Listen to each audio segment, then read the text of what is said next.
ক্যাম্পাসের সুন্দরী মেয়েটা লুকিয়ে লুকিয়ে আমার ফোনের চেয়েও বেশি ছবি তুলেছিল। আর আমার ফেলে রাখা বাবলটিতেও সে চুমুক দিতে ভালোবাসত। কিন্তু আমি যখনই তাকে এ কথা বলতাম, সে আমাকে ফিরিয়ে দিত। আমার মনে হতো সে সত্যিই আমাকে ঘৃণা করে।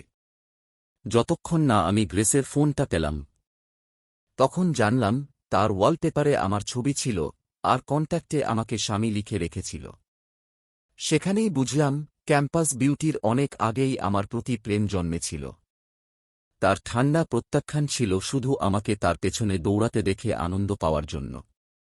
তাই আমি বিদেশে পড়ার জন্য এক্সচেঞ্জ প্রোগ্রামে আবেদন করলাম। আমার যাওয়ার একদিন আগে স্কুলে একটি ফাইনাল পরীক্ষা আয়োজন করা হয়েছিল। আমি কষ্টে বসতেই গ্রেস সিয়ানের সঙ্গে ভেতরে ঢুকল, আর সিয়ান তখনও তার পিছু নিয়েছিল। ওরা দুজন একসঙ্গেই ঢুকল। ওরা কোনো ঘনিষ্ঠ কথা ফিসফিস করে বলছিল। গ্রেসের ঠোঁটে হালকা এক হাসি ছিল। সে হাত তুলে সিয়ানের স্কুল ইউনিফর্মটা ঠিক করে দিল। শুধু আমিই জানতাম ও সব ইচ্ছা করেই আমাকে দেখানোর জন্য করছিল। সে ইচ্ছে করে অন্য এক ছেলের সঙ্গে ঘনিষ্ঠ হচ্ছিল, শুধু আমাকে ঈর্ষান্বিত করে আবার তার পেছনে দৌড় করানোর জন্য। আগে হলে আমার হৃদয় ভেঙে যেত, কিন্তু এখন সেই দৃশ্য দেখে সবটাই আমার কাছে হাস্যকর লাগল। খুব তাড়াতাড়ি পরীক্ষা শুরু হয়ে গেল। আমার মন কারো দিকে ছিল না। কিন্তু পরীক্ষা শুরু হতেই সিয়ান আমার ডেস্কে একটি নোট ছুঁড়ে দিল। আমি কিছু বুঝে ওঠার আগেই এইমাত্র ঘুরে দাঁড়ানো শিক্ষক আমাকে ধমক দিলেন। পরীক্ষার আগে আমি বারবার বলেছিলাম, তুমি খারাপ করতে পারো, কিন্তু তোমার চরিত্র নিয়ে কখনো প্রশ্ন তোলা যাবে না। একেবারেই নকল নয়। ইথান, তুমি ইচ্ছে করেই এই নিয়ম ভেঙেছ। তোমার নম্বর বাতিল করা হল। তখনই বুঝলাম সিয়ান কি পরিকল্পনা করেছিল। কিন্তু আমি এটা চুপচাপ মেনে নিতে চাইনি। আমি সঙ্গে সঙ্গে উঠে নজরদারি ফুটেজ দেখার প্রস্তাব দিলাম। দুর্ভাগ্যবশত সেদিন সকালে টিচিং বিল্ডিংয়ে বিদ্যুৎ চলে গিয়েছিল, তাই ক্লাসরুমের ক্যামেরাগুলো সময়মতো চালু হয়নি। সিয়ানের মুখে অহংকার থেকে ভয় নেমে আসতে দেখে আমি এই অবিচার আর সহ্য করতে পারলাম না। গ্রেস সিয়ানের একেবারে পাশেই বসেছিল। সে সব কিছু দেখেছিল। শিক্ষক কাউকে ভুলভাবে অভিযুক্ত করতে চাইছিলেন না, তাই তিনি সঙ্গে সঙ্গে গ্রেসকে ডাকলেন। সিংহুয়াতে টিচিং বিল্ডিংটা গ্রেসের পরিবারই অর্থ দিয়ে বানিয়েছিল। গ্রেসকে কাউকে খুশি করার দরকার ছিল না। সে নির্লিপ্ত কিন্তু নীতিবান মানুষ হিসেবেই পরিচিত ছিল। তাই শিক্ষক আর ছাত্রদের কাছে তার কথা খুবই প্রভাবশালী ছিল। পুরো কথা শোনার পর গ্রেস আমার দিকে তাকাল। তারপর ঠান্ডা গলায় বলল, সিয়ান নকল করেনি। তার কথা শুনেই আমি ভেঙে পড়লাম। শিক্ষক ঝাও সঙ্গে সঙ্গে বললেন। আমি ওর কথাই সঙ্গে সঙ্গে বিশ্বাস করলাম। সে আমাকে ঠান্ডা দৃষ্টিতে তাকিয়ে দেখল। আমি ওখানেই দাঁড়িয়েছিলাম, যেন বরফে ঢাকা গভীর গর্তে পড়ে যাচ্ছি। আমি ভেবেছিলাম সত্যমিথ্যার মুখোমুখি হলে গ্রেস তার নীতিতে অটল থাকবে। তাই তো আমি তার নাম বলেছিলাম। কিন্তু সেসব দেখেও সিয়ানের পক্ষ নিয়ে মিথ্যা সাক্ষ্য দেবে, এটা কখনো ভাবিনি। এখন আমার সব ব্যাখ্যাই ফিকে আর অসহায় শোনাবে। আমি শুধু চোখের জল আটকে রাখতে পারলাম। গ্রেসের দিকে গভীর একবার তাকিয়ে কিছু না বলেই চলে গেলাম। আমার লাল চোখ দেখে গ্রেস হঠাৎ অস্থির হয়ে উঠল। সে নিজে থেকেই আমার পিছু নিয়ে রাস্তা আটকাল। ইথান, জানি সিয়ান এ ব্যাপারে ভুল করেছে, কিন্তু ও খুবই নরম মনের। আমি চাই না অন্যরা তাকে নিয়ে গসিপ করুক। সে সরিয়েও বলল না, শুধু সিয়ানের জন্য অজুহাত বানিয়েই গেল। তখন আমার মনে হতে লাগল সেদিন দেখা ছবিটা বুঝি শুধু স্বপ্নই ছিল। আমি তার দিকে তেতো হাসি নিয়ে তাকালাম। রাগে আমার গলা কেঁপে উঠছিল। তাহলে এ কারণেই তুমি তাকে আমার বদনাম করতে সাহায্য করছ? সে গসিপ সহ্য করতে পারে না, আর আমি পারি। গ্রেস, আমি এ কথা বলছি কারণ তোমার সামনে আমি ৯৯ বার স্বীকারোক্তি করেছি। আমার মুখ শহরের প্রাচীরের মতোই মোটা। আর আমি এতটাই শক্ত যে কোনো গুজবকেই ভয় পাই না।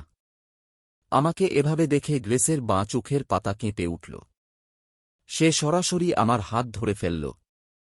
আমি ওভাবে বলতে চাইনি, এটা তো শুধু একটা পরীক্ষা। তুমি এখনও ক্রেডিট পূরণ করতে পারবে।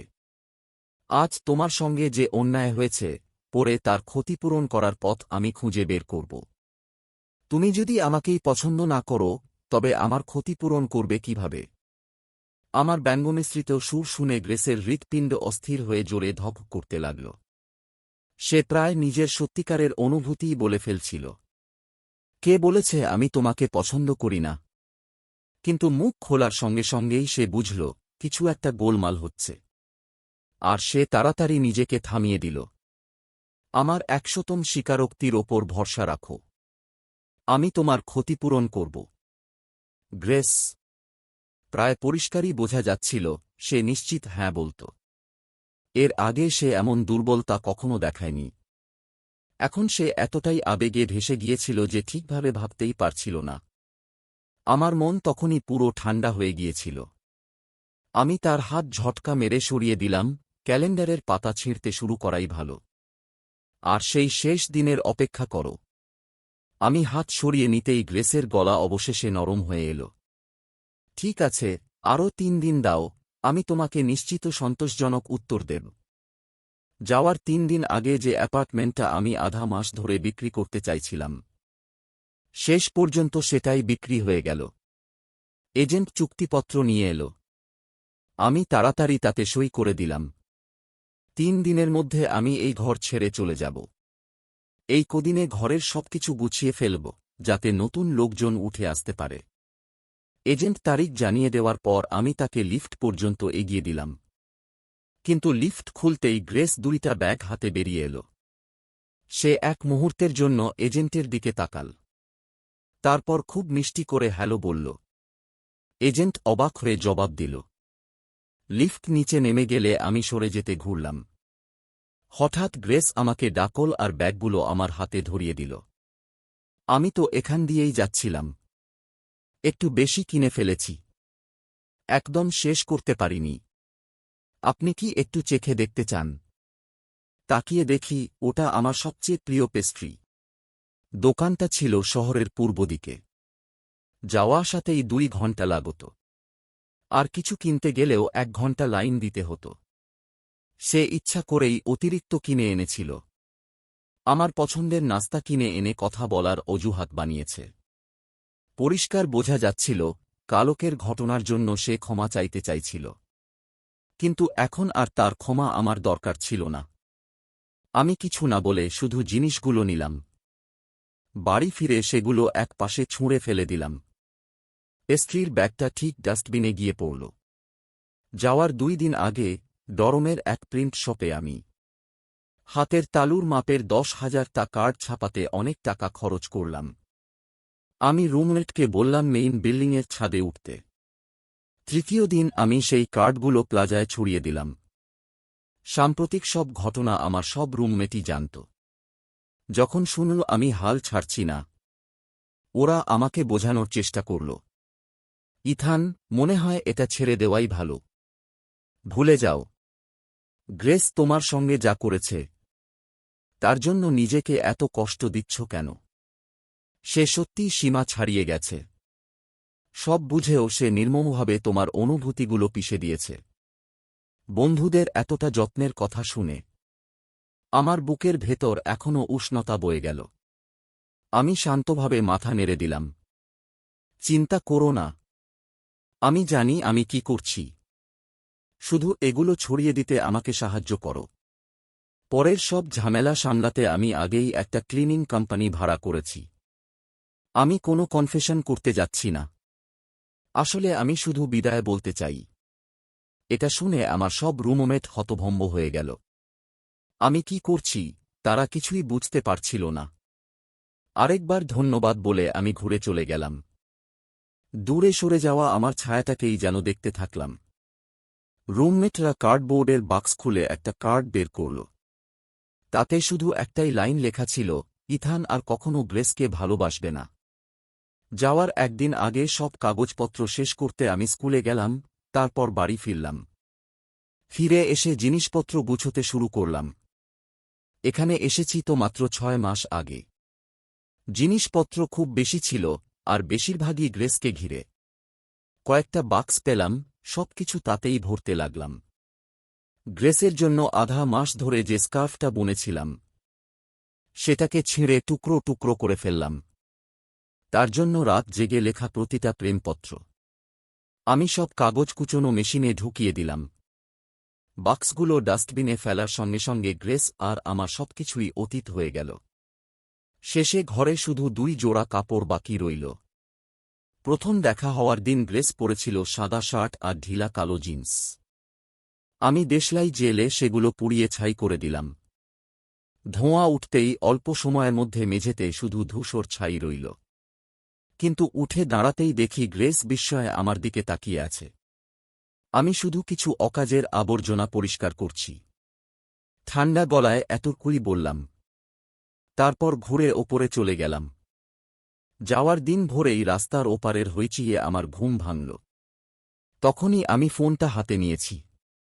স্ট্যাটাস বারে একের পর এক নোটিফিকেশন দেখে অনেকক্ষণ তাকিয়ে রইলাম। সব মেসেজই এসেছে 20 জনেরও বেশি সদস্যের এক গ্রুপ চ্যাট থেকে। 1 বছর আগে গ্রেস কি পছন্দ করে জানতে আমি চুপি চুপি সেখানে ঢুকেছিলাম। তারপর আর বেরোতে ভুলে গিয়েছিলাম। গ্রেস জানতেই না আমি ওই গ্রুপে আছি। সকালে উত্তেজিত হয়ে যারা চ্যাট করছিল তারা ছিল গ্রেসের রুমমেটরা। গ্রেস তো খুব ভোরেই উঠে গেছে। তোমরা কি দুজন সারা রাত এক্সাইটেড হয়ে জেগেছিলে? কাল রাত 11টা থেকেই ও এদিক ওদিক ছুটে বেড়াচ্ছে। তাহলে কি এবার সত্যিই তুমি ইথানের কনফেশন মেনে নেবে? এতদূর স্ক্রোল করতে করতে আমার হাত থেমে গেল। নিচে ছিল আমার আর গ্রেসের একটা ছবি। আমি চুপ করে বসেছিলাম আর গ্রেসের লম্বা মেসেজটা পড়ছিলাম। এটা মেনে নেওয়ার প্রশ্নই না। আমাদের অনুভূতি তো সবসময়ই এক ছিল। একসঙ্গে হওয়াটাই স্বাভাবিক। এইসব বোকা প্রশ্ন করা বন্ধ করো। বলো তো আজ কোন আউটফিটটা আমার ওপর বেশি ভালো লাগছে? এটা না এটা। তার পোস্ট করা ডজনখানেক আউটফিটের ছবি দেখে গ্রুপ চ্যাটে তোলপাড় পড়ে গেল। ওহো ঈশ্বর, ব্যাপারটা নিয়ে এত বাড়াবাড়ি করছ? এ কি সেই একলা ক্যাম্পাস কুইন যে কখনো অনুভূতি দেখায় না? গ্রেস, তোমাকে এতটা কেয়ার করতে আমি এই প্রথম দেখছি। তুমি কি সত্যিই ইথানকে এতটা ভালোবাসো? চারদিকে একসঙ্গে বিস্ময়ের শব্দ উঠল। গ্রেস শুধু এক লাইনে উত্তর দিল, আমি ওকে ভীষণ ভালোবাসি। এই জীবনে ওকে ছাড়া আমি থাকতে পারব না। সেই কথাগুলো দেখে জোরে হেসে ফেলা থেকে নিজেকে কষ্টে আটকেছি। অসংখ্য স্মৃতি চোখের সামনে ঝলসে উঠল। এই স্বীকারোক্তি দেখে আমার শুধু বোকা আর হাস্যকরী লাগল।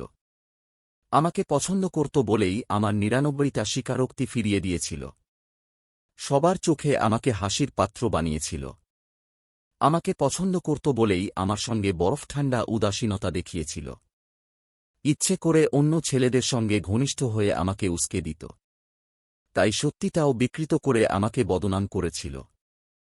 আমার সত্যিকারের হৃদয়টাকে সব দিক থেকে পিষে দিয়েছিল। সকাল 7টা বাজতেও তখন খুব কম বাকি। কিন্তু প্লাজা তখনই মানুষে গিজগিজ করছিল। ছাত্র, বাইরের লোক, সবাই মিলে একাকার। শিক্ষক আর ছাত্র, সবাই সেখানে ছিল। কেউ পাশে দাঁড়িয়ে পানির বোতলও বিক্রি করছিল। চীনাবাদাম আর গ্রিলড সেজো। সবাই আমার 100তম স্বীকারোক্তি দেখতে এসেছিল। গ্রেস, তাড়াতাড়ি এখানে এসো। স্বীকারোক্তি শুরুটা যেন তোমার আগে না হয়।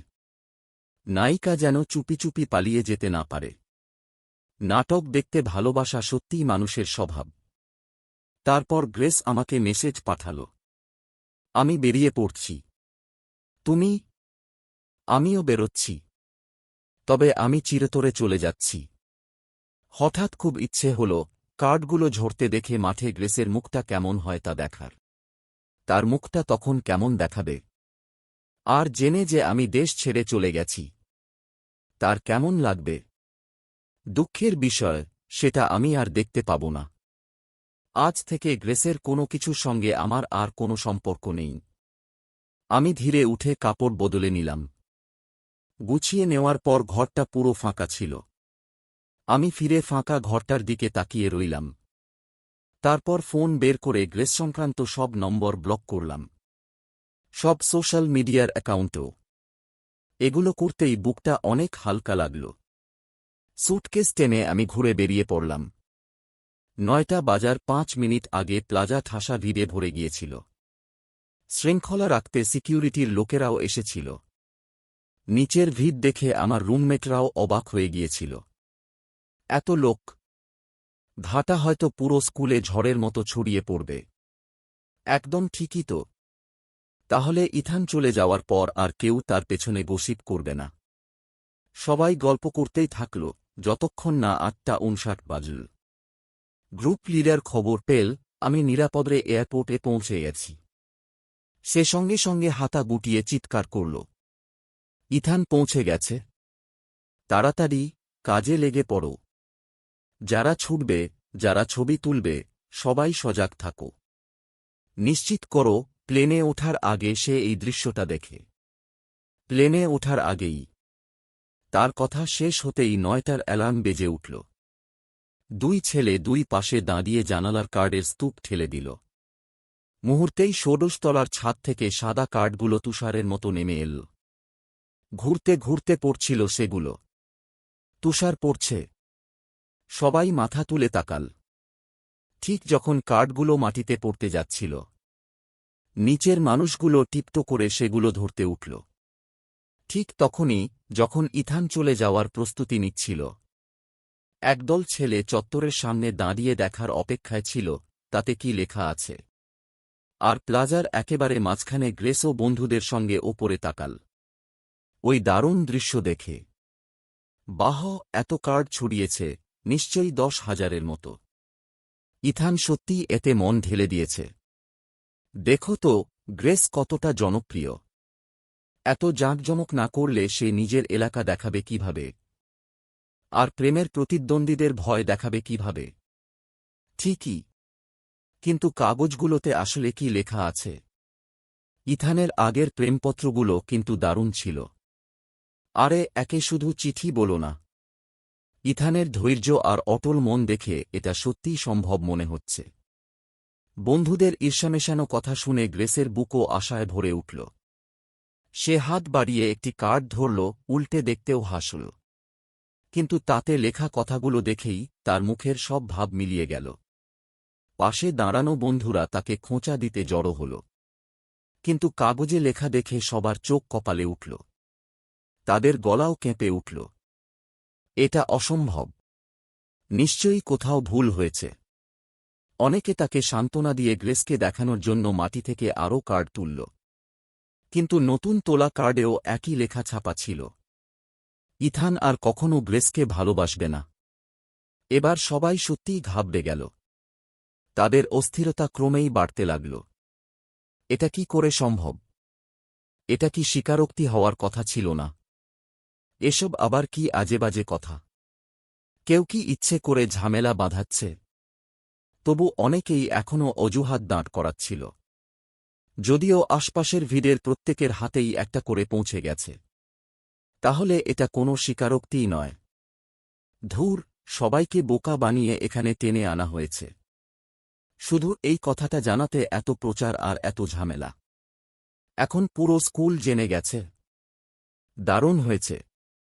এবার অন্তত কেউ ইথানকে নিয়ে আমাদের আর বিরক্ত করবে না। অভিযোগের ঢেউয়ের মধ্যে গ্রেসের মুখের রং ধীরে ধীরে ফ্যাকাসে হয়ে গেল। তার মনে হল যেন কিছু একটা তার হৃদস্পন্দন থামিয়ে দিচ্ছে। সে শ্বাসই নিতে পারছিল না। মস্তিষ্কে যেন অক্সিজেনেরই অভাব হয়ে গিয়েছিল। শুধু ফাঁকা শূন্যতা বাকি ছিল। তার হাতে কাগজের এক গাদা শক্ত করে ধরা ছিল। প্লাজায় হাজার হাজার মানুষ পায়ের আঙুলের ভর দিয়ে দাঁড়িয়েছিল। সবাই তার প্রতিক্রিয়া দেখতে চাইছিল, আর সে তাদের হতাশ করল না। হাতে যা ছিল নিচে ছুড়ে দিয়ে সে মেইন বিল্ডিংয়ের দিকে এগোল, আর দর্শকেরা তাড়াতাড়ি তার পিছু নিল। সবাই তার পেছন পেছন ছুটল। এদিকে কাগজের শেষ গাদাটাও ফেলে দিয়ে রুমমেটরা দিনের কাজ গুটিয়ে নেওয়ার প্রস্তুতি নিল। কিন্তু দরজায় পৌঁছাতেই তারা নিচ থেকে তুমুল গর্জনধ্বনি শুনতে পেল। লিফটও আর ওপরে উঠছিল না। তাই তারা সিঁড়ি দিয়ে নিচে নামার সিদ্ধান্ত নিল। মাত্র 15 তলায় পৌঁছেই তাদের গ্রেসের সঙ্গে মুখোমুখি দেখা হয়ে গেল। সে কয়েকজন বন্ধুকে নিয়ে দৌড়ে ওপরে উঠছিল। ওদের দেখেই সে সঙ্গে সঙ্গে পথ আটকে দিল। তার পেছনে আসা দর্শকেরাও তখন ওপরে উঠে এল। লম্বা, রুক্ষ, রাগী চেহারার ওই মেয়েদের সামনে দাঁড়িয়েও ছেলেগুলোর বিন্দুমাত্র ভয় দেখা গেল না। এ কি আমাদের সিনহুয়া ক্যাম্পাসের বিউটি নয়? তুমি কি বলনি তুমি ইথানকে তুচ্ছ জ্ঞান করো? তাহলে এই বিরক্তিকর নাটক দেখতে তুমিও এখানে কেন? ওই বিদ্রুপাত্মক সুর শুনে গ্রেসের হাত মুঠো হয়ে গেল। তার মুখ সঙ্গে সঙ্গে কালো হয়ে উঠল। তোমরাই কি ছুড়েছিলে? এসব কি তোমাদের নিজের ইচ্ছায় করা? নিজেদের মনমতোই করেছ, তাই তো? এই কথা শুনে 3 ছেলেই হো হো করে হেসে উঠল। আমাদের এমন সাহস হবে কি করে? এ তো ইথান নিজেই প্রিন্ট করাতে অনেক টাকা খরচ করেছে। ওগুলো স্কুলে আনতেও ভীষণ কষ্ট করেছে। আমরা তো বেশি হলে ডেলিভারি বয় মাত্র। এটা যে আসলে ইথানেরই কাজ তা শুনে নিচে দাঁড়ানো ছাত্রছাত্রীরা নিজেদের মধ্যে ফিসফিস করতে লাগল। গ্রেস কি ইথানকে অপছন্দ করে না? তাহলে সে হাল ছেড়ে দেওয়ার পরও কেন যেতে চাইছে না? আমাকে যদি জিজ্ঞেস করো তবে মনে হয় এখন সে সত্যিই আফসোস করছে। এভাবে অপমানিত হওয়ার যোগ্য সে ছিলই। আগের 99 বার সে কি করছিল? ওই কটাক্ষের কথাগুলো গ্রেসের হৃদয়ে ধারালো ব্লেডের মতো বিঁধল। গত 2 বছর ধরে তার আত্মবিশ্বাস এত বেশি ছিল যে সে ভাবত, আমাকে ভেতর বাইর সব জানে। সে সহজেই আমার ভাবনা আর কাজ বদলে দিতে পারে। আর সত্যিই সবকিছু ঠিক তার ভাবনা মতোই ঘটছিল। আগের 99টা স্বীকারোক্তি খুব সহজেই কেটে গিয়েছিল।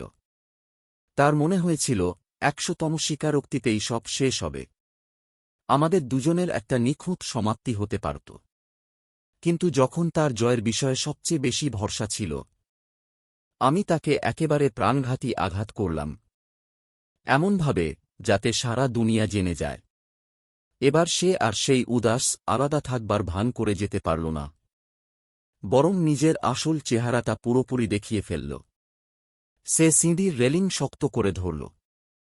তার গলায় জোরও ছিল, আতঙ্ক ছিল। সে কোথায়? গ্রুপ লিডার তার মুখের ভাব দেখল, আর তার ঠোঁটে অহংকারী হাসি ফুটে উঠল। সে হাত তুলে ডানা ঝাপটানোর ভঙ্গি করল। স্বীকারোক্তি শেষ। অবশ্যই সে উড়ে গেছে। গ্রেসের স্বভাবতই মনে হল ছেলেটা তাকে মিথ্যে বলছে। কিন্তু ওই শেষ দুটো শব্দ শুনেই কয়েক সেকেন্ডের জন্য তার হৃদস্পন্দন থেমে গেল। উড়ে গেছে? এর মানে কি? হঠাৎ তার মনে ভয়ঙ্কর এক আশঙ্কা জেগে উঠল। সামনে দাঁড়ানো লোকজনকে ধাক্কা দিয়ে সে ছাদের দিকে দৌড় দিল। ছাদটা পুরোপুরি ফাঁকা ছিল। কোথাও একটা মানুষও নেই। যখন সিঁড়ি আর লিফট লোকজনে ঠাসা ছিল, ইথানের নিচে নামার কোনো সুযোগই ছিল না। তাহলে কি সে আজ স্কুলেই আসেনি? এই ভাবনায় গ্রেসের মাথায় স্মৃতির ঝড় বয়ে গেল। তার মনে পড়ল, গত রাত নিচে আমাকে শেষবার দেখে সে অবশেষে বুঝেছিল কোথায় ভুল হয়েছে। তবু সে বুঝতে পারছিল না প্রতিশোধের পরিকল্পনায় আমি এত শক্তি খরচ করলাম কেন। তবুও নিজে এসে সবটা দেখলাম না কেন? কারণটা কি হতে পারে? হঠাৎ গ্রেসের মনে হল তার ভেতর থেকে যেন কিছু দ্রুত সরে যাচ্ছে। সে আতঙ্কিত হয়ে পড়ল, অসহায় লাগছিল, অথচ সেটা ধরেও রাখতে পারছিল না। বন্ধুরা গ্রেসকে নিচে নিয়ে গেল। বিহ্বল অবস্থায় সে নিচু হল, আর পায়ের তলায় পড়ে থাকা একটা কার্ড তুলল। তাতে জুতোর দাগ পড়েছিল। কার্ডে লেখা কথাগুলো আবার দেখে তার একেবারে অন্যরকম অনুভূতি হল। আগের রাগ আর ধাক্কা এবার তীব্র আতঙ্কে বদলে গেল। এই আতঙ্ক যেন পুরোপুরি তার নিয়ন্ত্রণের বাইরে চলে গিয়েছিল। তার বন্ধুরা প্রথমবার তার মুখে এমন অভিব্যক্তি দেখল। ওরা মাথা চুলকাতে লাগল। তাকে সান্ত্বনা দেওয়ার উপায় ভাবতে লাগল। কোনো সমস্যা নেই, গ্রেস। ইথান এসব স্টান্ট দেখাচ্ছে। গতবার রিপোর্ট হওয়ার জন্য সে এখনও নিশ্চয়ই রেগে আছে। তোমার ফিরে গিয়ে ওকে ঠিকমতো বুঝিয়ে বলা উচিত। মনের মধ্যে লুকিয়ে রাখা সব কথা বলে দাও। সে তোমাকে ভীষণ পছন্দ করে। সে নিশ্চিত তোমাকে মাফ করে দেবে। ঠিক ঠিক করে বললে, 2 বছর ধরে সে তোমার পেছনেই ঘুরছে। 99টা স্বীকারোক্তি। এবার নিশ্চয়ই সে শুধু একটু ভাব নিচ্ছে। একটু মানালেই সব ঠিক হয়ে যাবে। যদিও সবাই ব্যাপারটাকে ইতিবাচক দেখাতে চাইছিল। গ্রেসের ষষ্ঠ ইন্দ্রিয় তাকে বলে দিল, এবারের ব্যাপারটা আগের সবকিছুর থেকে আলাদা। সে ওই আতঙ্কের অনুভূতিটা আর চেপে রাখতে পারছিল না। আর ওদের কানে কানে বকবক শোনাও তার কাছে তখন বিরক্তিকর আর বিভ্রান্তিকর লাগছিল। সে সোজা অ্যাপার্টমেন্টে ফিরে গেল। সে আমাকে খুঁজে উত্তর চাইতে চেয়েছিল। 10:30টায় সে গাড়ি পার্ক করে প্রবেশদ্বার পর্যন্ত গেল। দেখল, পরিচ্ছন্নতা কর্মীরা ডাস্টবিন পরিষ্কার করছে। আমি আসলে কি পুড়িয়েছি সেটা দেখার জন্য সে তখন অস্থির হয়েছিল। কিন্তু ততক্ষণে কর্মীরা নতুন ডাস্টবিন বসিয়ে চলে গিয়েছিল। তাই শুধু লিফট ধরে ওপরে উঠতে পারল। লিফটের দরজা খোলার সঙ্গে সঙ্গেই প্রবেশমুখে রাখা বড় বাক্সে আটকে গেল সে। পাশে দাঁড়ানো এক ছেলেও দেখে ফেলল যে সে বেরোতে পারছে না। সে তাড়াতাড়ি ক্ষমা চেয়ে বাক্সগুলো একপাশে সরিয়ে দিল। ভাবল, এ নিশ্চয়ই নতুন প্রতিবেশী, যে সবে পাশের ফ্ল্যাটে উঠেছে। আমার পায়ের চোট এখনও পুরো সারেনি, সেটা তার মনে পড়ল। তাই বাইরে বেরোবার সময় সাবধানে থাকতে বলার অজুহাতে আমাকে খুঁজে আমার সঙ্গে কথা বলার একটা সুযোগ বানানোর সিদ্ধান্ত নিল সে। কিন্তু যখন সে আমার দরজার সামনে পৌঁছাল, তখন দেখল করিডরের ওপারের দরজাটা একটু খোলা। সে হাত তুলে দরজায় নক করল। ভেতরে একদম নিস্তব্ধতা ছিল। কেউ নড়াচড়া করছে এমন কোনো চিহ্ন ছিল না। এই দীর্ঘ নীরবতা অজান্তেই গ্রেসের ভেতর রাগ তুলল। দরজাটা খোলা কি না দেখতে সে প্রায় ঠেলেই দিচ্ছিল। ঠিক তখনই পেছন থেকে এক পুরুষ কণ্ঠ ভেসে এল। আপনি কি করিডরের ওপারের প্রতিবেশী? হ্যালো, আমি 175 নম্বরের নতুন ভাড়াটে। দয়া করে খেয়াল রাখবেন। 175 নম্বর শুনেই গ্রেস অবচেতনে দরজার নম্বর প্লেটের দিকে তাকাল। পরের মুহূর্তেই সে মূর্তির মতো জায়গায় জমে গেল। তরুণ লোকটা এখনও উৎসাহ নিয়ে নিজের পরিচয় দিয়ে যাচ্ছিল। কিন্তু গ্রেস একটি কথাও শুনল না। সে আচমকা ফিরে দাঁড়াল। তার দৃষ্টি সোজা লোকটার ওপর গিয়ে স্থির হল। বাঁদিকে 1705 নম্বর দরজার দিকে ইশারা করে সে জিজ্ঞেস করল, তাহলে 1705 এর আসল বাসিন্দা কোথায়? লোকটা কপালের ঘাম মুছল, চোখে মুখে তখনও খুশির ছাপ। এজেন্ট বলেছে তিনি আজ সকালে চলে গেছেন। আপনি কি তাকে চেনেন? তার যোগাযোগের তথ্যটা কি দিতে পারবেন? দেখে তো মনে হচ্ছিল যাওয়ার খুব তাড়া ছিল তার। এই জায়গাটার দামও খুব কম বলা হয়েছিল। আমি দারুণ একটা ডিল পেয়েছি, তাই তাকে ধন্যবাদ দিতে চাই। এই কয়েকটা ছোট কথাই গ্রেসের মাথা পুরো ঘুরিয়ে দিল। সে অনেকক্ষণ সেখানেই দাঁড়িয়ে রইল। তারপর হঠাৎই ফিরে এল। বাস্তবতায় ফিরে এসে সে আধখোলা দরজাটা ঠেলে খুলল। ঘরটা একেবারেই ফাঁকা ছিল। মৌলিক আসবাব ছাড়া ব্যক্তিগত জিনিসের একটাও আর বাকি ছিল না। মডেল বাড়ির মতো পরিষ্কার। লোকটা তখনও হাসছিল, চকচকে দাঁতগুলো পর্যন্ত দেখা যাচ্ছিল। এজেন্ট বলেছিল সব সরানো সহজ ছিল না বলে লোকটা টানা 3 দিন ধরে পরিষ্কার করেছে। সে অনেক জিনিসই ফেলে দিয়েছে। বুঝতেই পারেনি কিভাবে সে আবার নিচে ফিরে এল। হুঁশ ফিরতেই দেখল সে প্রবেশদ্বারের কাছে লুটিয়ে পড়ে আছে। দীর্ঘক্ষণ উবু হয়ে বসে থাকার কারণে তার 2 পা অসাড় হয়ে গিয়েছিল। দেখে মনে হচ্ছিল তাকে যেন এইমাত্র পানি থেকে তুলে আনা হয়েছে। সে পুরো ভিজে গিয়েছিল। ঘামে ভেজা কাপড়গুলো শরীরের সঙ্গে লেপ্টে ছিল। বরফের মতো ঠান্ডায় সে নিয়ন্ত্রণহীনভাবে কাঁপছিল। সে ফোন বের করে আমার উইচ্যাট খুঁজল। কাঁপতে থাকা হাতে কয়েকটা শব্দ টাইপ করল। তুমি এত দূরে সরে গেলে কেন? কিন্তু সেন্ড চাপতেই স্ক্রিনে ছোট্ট একটা লাল বিন্দু ভেসে উঠল।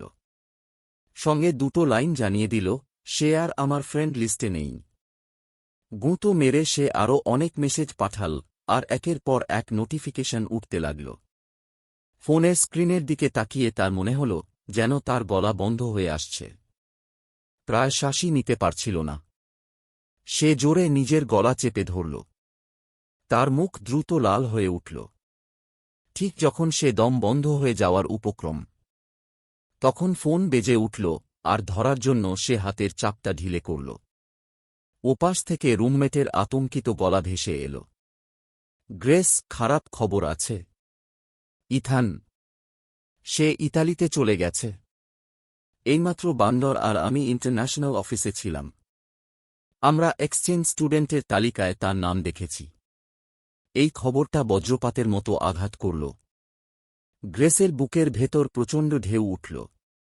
সে দাঁড়াতে ক্যাবিনেটের ভর নিতে চেষ্টা করল, কিন্তু আগে থেকেই অবশ পা সাড়া দিল না। সে মাথা ঠুকে মেঝেতে লুটিয়ে পড়ল।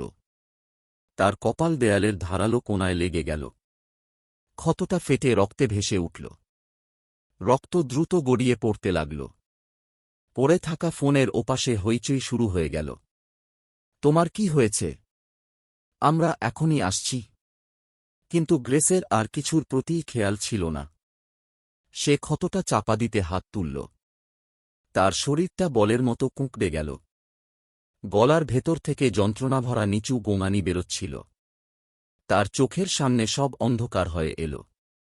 পুরো অজ্ঞান হয়ে যাওয়ার আগে তার শেষ চিন্তা ছিল আজ অসংখ্যবার দেখা একটি বাক্য, যেটা এখন তার হৃদয়ে গেঁথে গেছে। ইথান আর কখনো গ্রেসকে ভালোবাসবে না। ভীষণভাবে আহত হয়েছিল, তবু ভাগ্যক্রমে সে বেঁচে গিয়েছিল। সে এখনও ইন্টেন্সিভ কেয়ার ইউনিটেই ভর্তি ছিল। জ্ঞান ফেরার পর সে জানতে পারল 3 দিন কেটে গেছে। হাসপাতালের বেডের পাশে তার কয়েকজন বন্ধু ঝুঁকে দাঁড়িয়েছিল। তারা স্বস্তির নিঃশ্বাস ফেলল।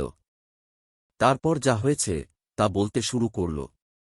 সে যতদিন অচেতন ছিল, সেই সময়ে পাওয়া খবর অনুযায়ী এথান 3 দিন আগেই ইতালিতে পৌঁছে গিয়েছিল। কিন্তু সেখানে সে ভর্তি প্রক্রিয়া শেষ করেনি। তারা শুনেছিল তালিকা প্রকাশের পর কেউ স্কুলে তার বিরুদ্ধে রিপোর্ট করেছে। বলা হয়েছে সে নাকি সাম্প্রতিক পরীক্ষায় নকল করেছে, আর তার বিদেশে পড়ার সুযোগও বাতিল করে দেওয়া উচিত। হয়তো তাকে ফিরিয়ে আনা হবে। চিন্তা করো না, গ্রেস। সে পালাতে পারবে না।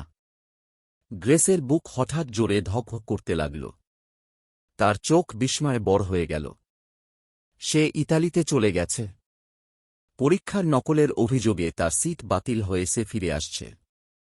এত তথ্যের ধাক্কা থেকে সে তখনও সামলে উঠতে পারেনি। ঠিক তখনই বাইরে দরজায় টোকা পড়ল। এক রুমমেট দৌড়ে গিয়ে দরজা খুলল। বাকি 3 জন সিনহুয়া দিকের সবচেয়ে পরিচিত মানুষটির দিকে তাকাল। কঠোর মুখে ভেতরে ঢুকলেন প্রফেসর উইলিয়াম। তিনি হাসপাতালের বেডে শোয়া মেয়েটির দিকে তাকালেন।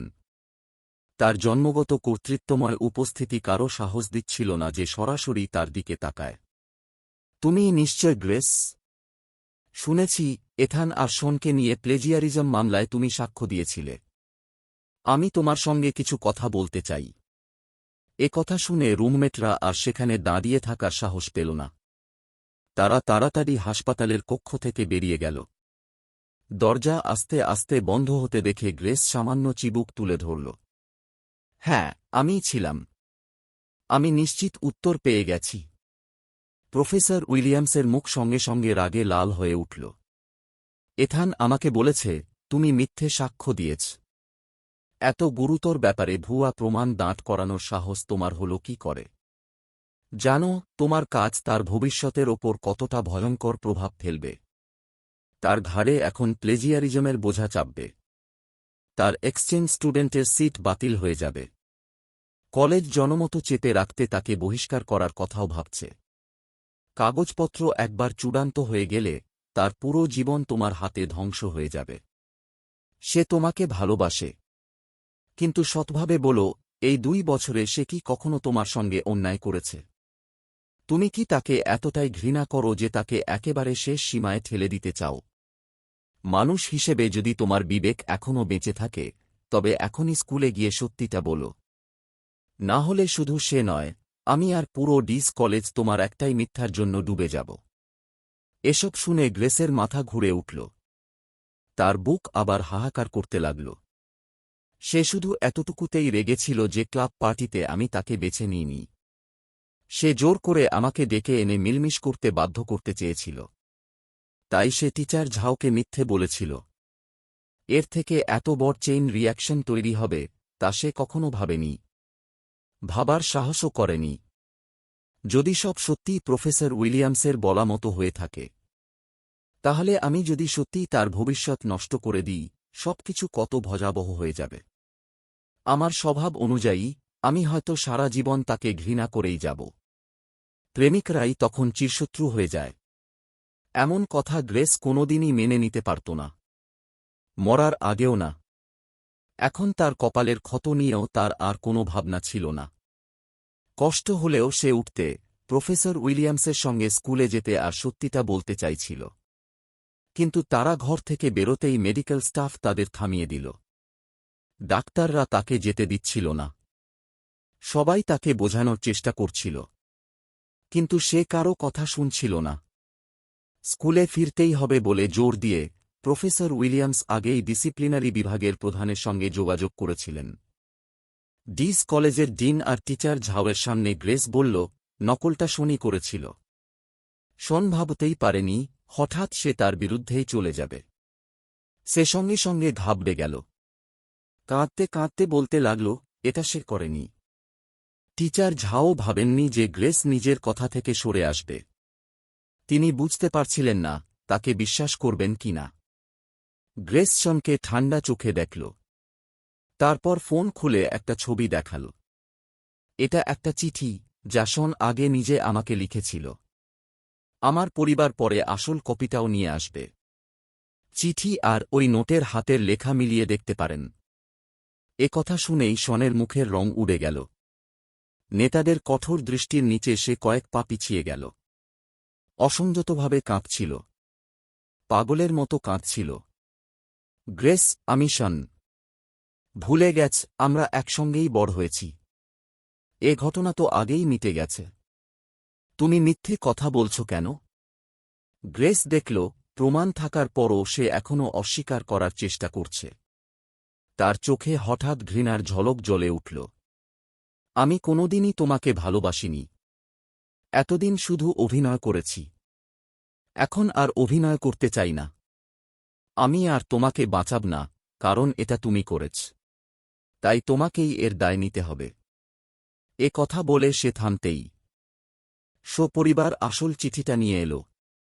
খুঁটিয়ে মিলিয়ে দেখা গেল নোটের হাতের লেখা সত্যিই শনের।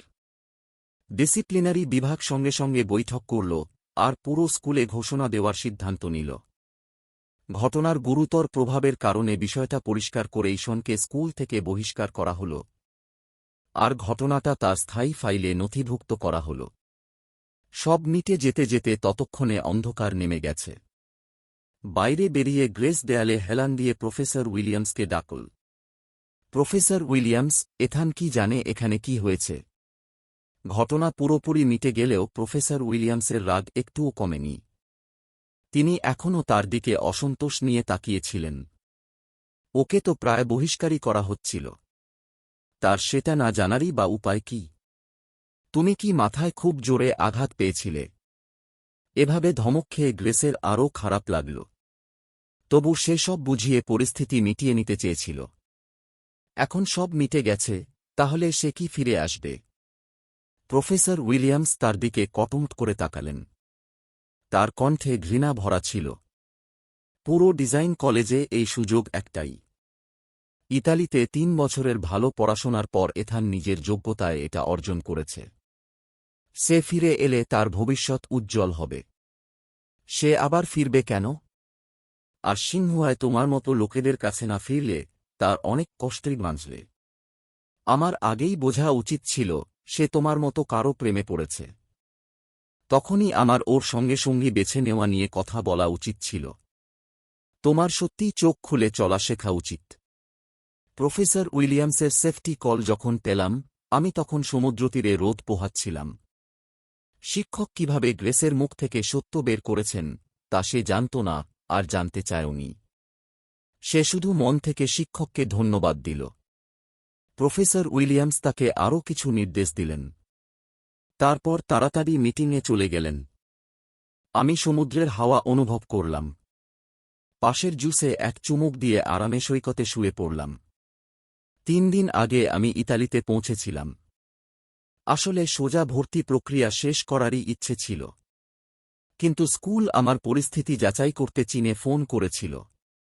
হঠাৎ আমাকে জানানো হল আমার সিট নিয়ে কিছু সমস্যা হয়েছে, আর আপাতত সেটা প্রক্রিয়া করা যাবে না।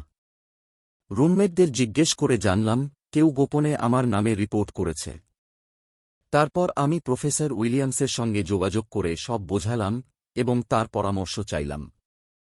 যদিও প্রফেসর উইলিয়ামস সিংহুয়ায় বেশ পরিচিত মুখ ছিলেন, তবু তিনিও জানতেন এই বিষয়টা পরিষ্কার করা সহজ হবে না, আর তাই তিনি খারাপতম পরিস্থিতির জন্য প্রস্তুত ছিলেন।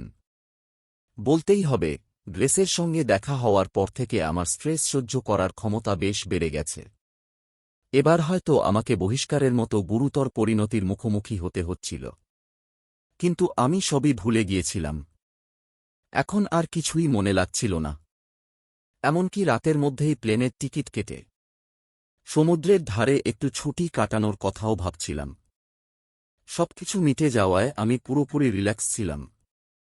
ভাবছিলাম কবে ফিরে যাওয়া উচিত। কিছু বাকি প্রক্রিয়া এখনও শেষ করতে হবে। কিন্তু আমি যখন ফ্লাইটের টিকিট দেখছিলাম, হঠাৎ ডরম গ্রুপ চ্যাটে একটা মেসেজ এলো।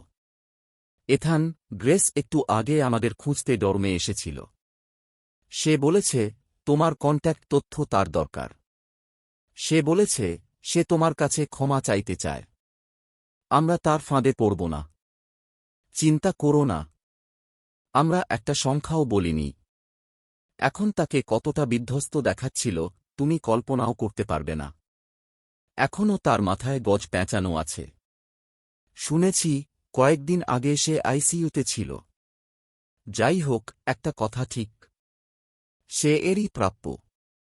ওসব স্পষ্ট অভিযোগ পড়ে আমার মাথায় সঙ্গে সঙ্গে ভেসে উঠল গ্রেস আমার নতুন নম্বর চাইছিল। আর প্রত্যাখ্যাত হচ্ছিল সেই দৃশ্য। আমার ঠোঁটের কোণে একটুখানি হাসি ফুটে উঠল। আমি গুনগুন করতে করতে গ্রুপে একটা বড় লাল খাম পাঠালাম। গত কয়েকদিনে আমাকে সাহায্য করার জন্য সবাইকে ধন্যবাদ। সবকিছু খুব সহজেই মিটে গেছে। 3 বছর পূর্ণ হলে আমি চীনে ফিরে সবাইকে ডিনারে ডাকব, যাতে নিজে গিয়ে কৃতজ্ঞতা জানাতে পারি। আমার রুমমেটরা জানত আমি সবসময় উদার আর কখনো পিছিয়ে যাই না। ওরা সবাই লাল খামটা গ্রহণ করল। স্ক্রিনে ঝরে পড়া কিসিমোজি দেখে এত ভালো রুমমেট পেয়ে আমি খুশি হলাম। মিলানে ফেরার সবচেয়ে প্রথম ফ্লাইট বুক করে আমি শরীর টানটান করে দাঁড়ালাম, আর নরম বালুর ওপর দিয়ে হোটেলের দিকে হাঁটতে লাগলাম। এবার প্রক্রিয়াটা খুব সহজেই সম্পন্ন হল। কোনো ঝামেলা হয়নি। হাতে সিল মারা কাগজপত্র আর নতুন স্টুডেন্ট আইডি দেখে আমি খুশি হলাম। স্টাফরা জিজ্ঞেস করল আমি কি ডরমিটরিতে থাকব নাকি নিজে অ্যাপার্টমেন্ট খুঁজব, কারণ আন্তর্জাতিক ছাত্রদের ডরমটা সত্যিই আমার সহ্য হচ্ছিল না। তাই আমি পরিবারকে দিয়ে আগেই স্কুলের কাছে একটা ছোট অ্যাপার্টমেন্ট কিনিয়ে রেখেছিলাম, এবং সঙ্গে সঙ্গে এই জিনিসপত্র নিয়ে সেখানে চলে গেলাম। নিজের তলায় পৌঁছে সামনের সিঁড়ির দিকে তাকালাম, আর ভারী সুটকেসটা তুলতে চেষ্টা করলাম। একটা লম্বা নিঃশ্বাস বেরিয়ে এলো। ঠিক তখনই ভাবছিলাম কাউকে টাকা দিয়ে সাহায্য নেব কিনা। হঠাৎ পাশ থেকে এক সুন্দরী মেয়ের কণ্ঠ শুনতে পেলাম। আমি ঘুরে তাকালাম, আর দেখলাম এক অপূর্ব সুন্দরী তরুণী ইংরেজিতে জিজ্ঞেস করছে আমার কি সাহায্য দরকার।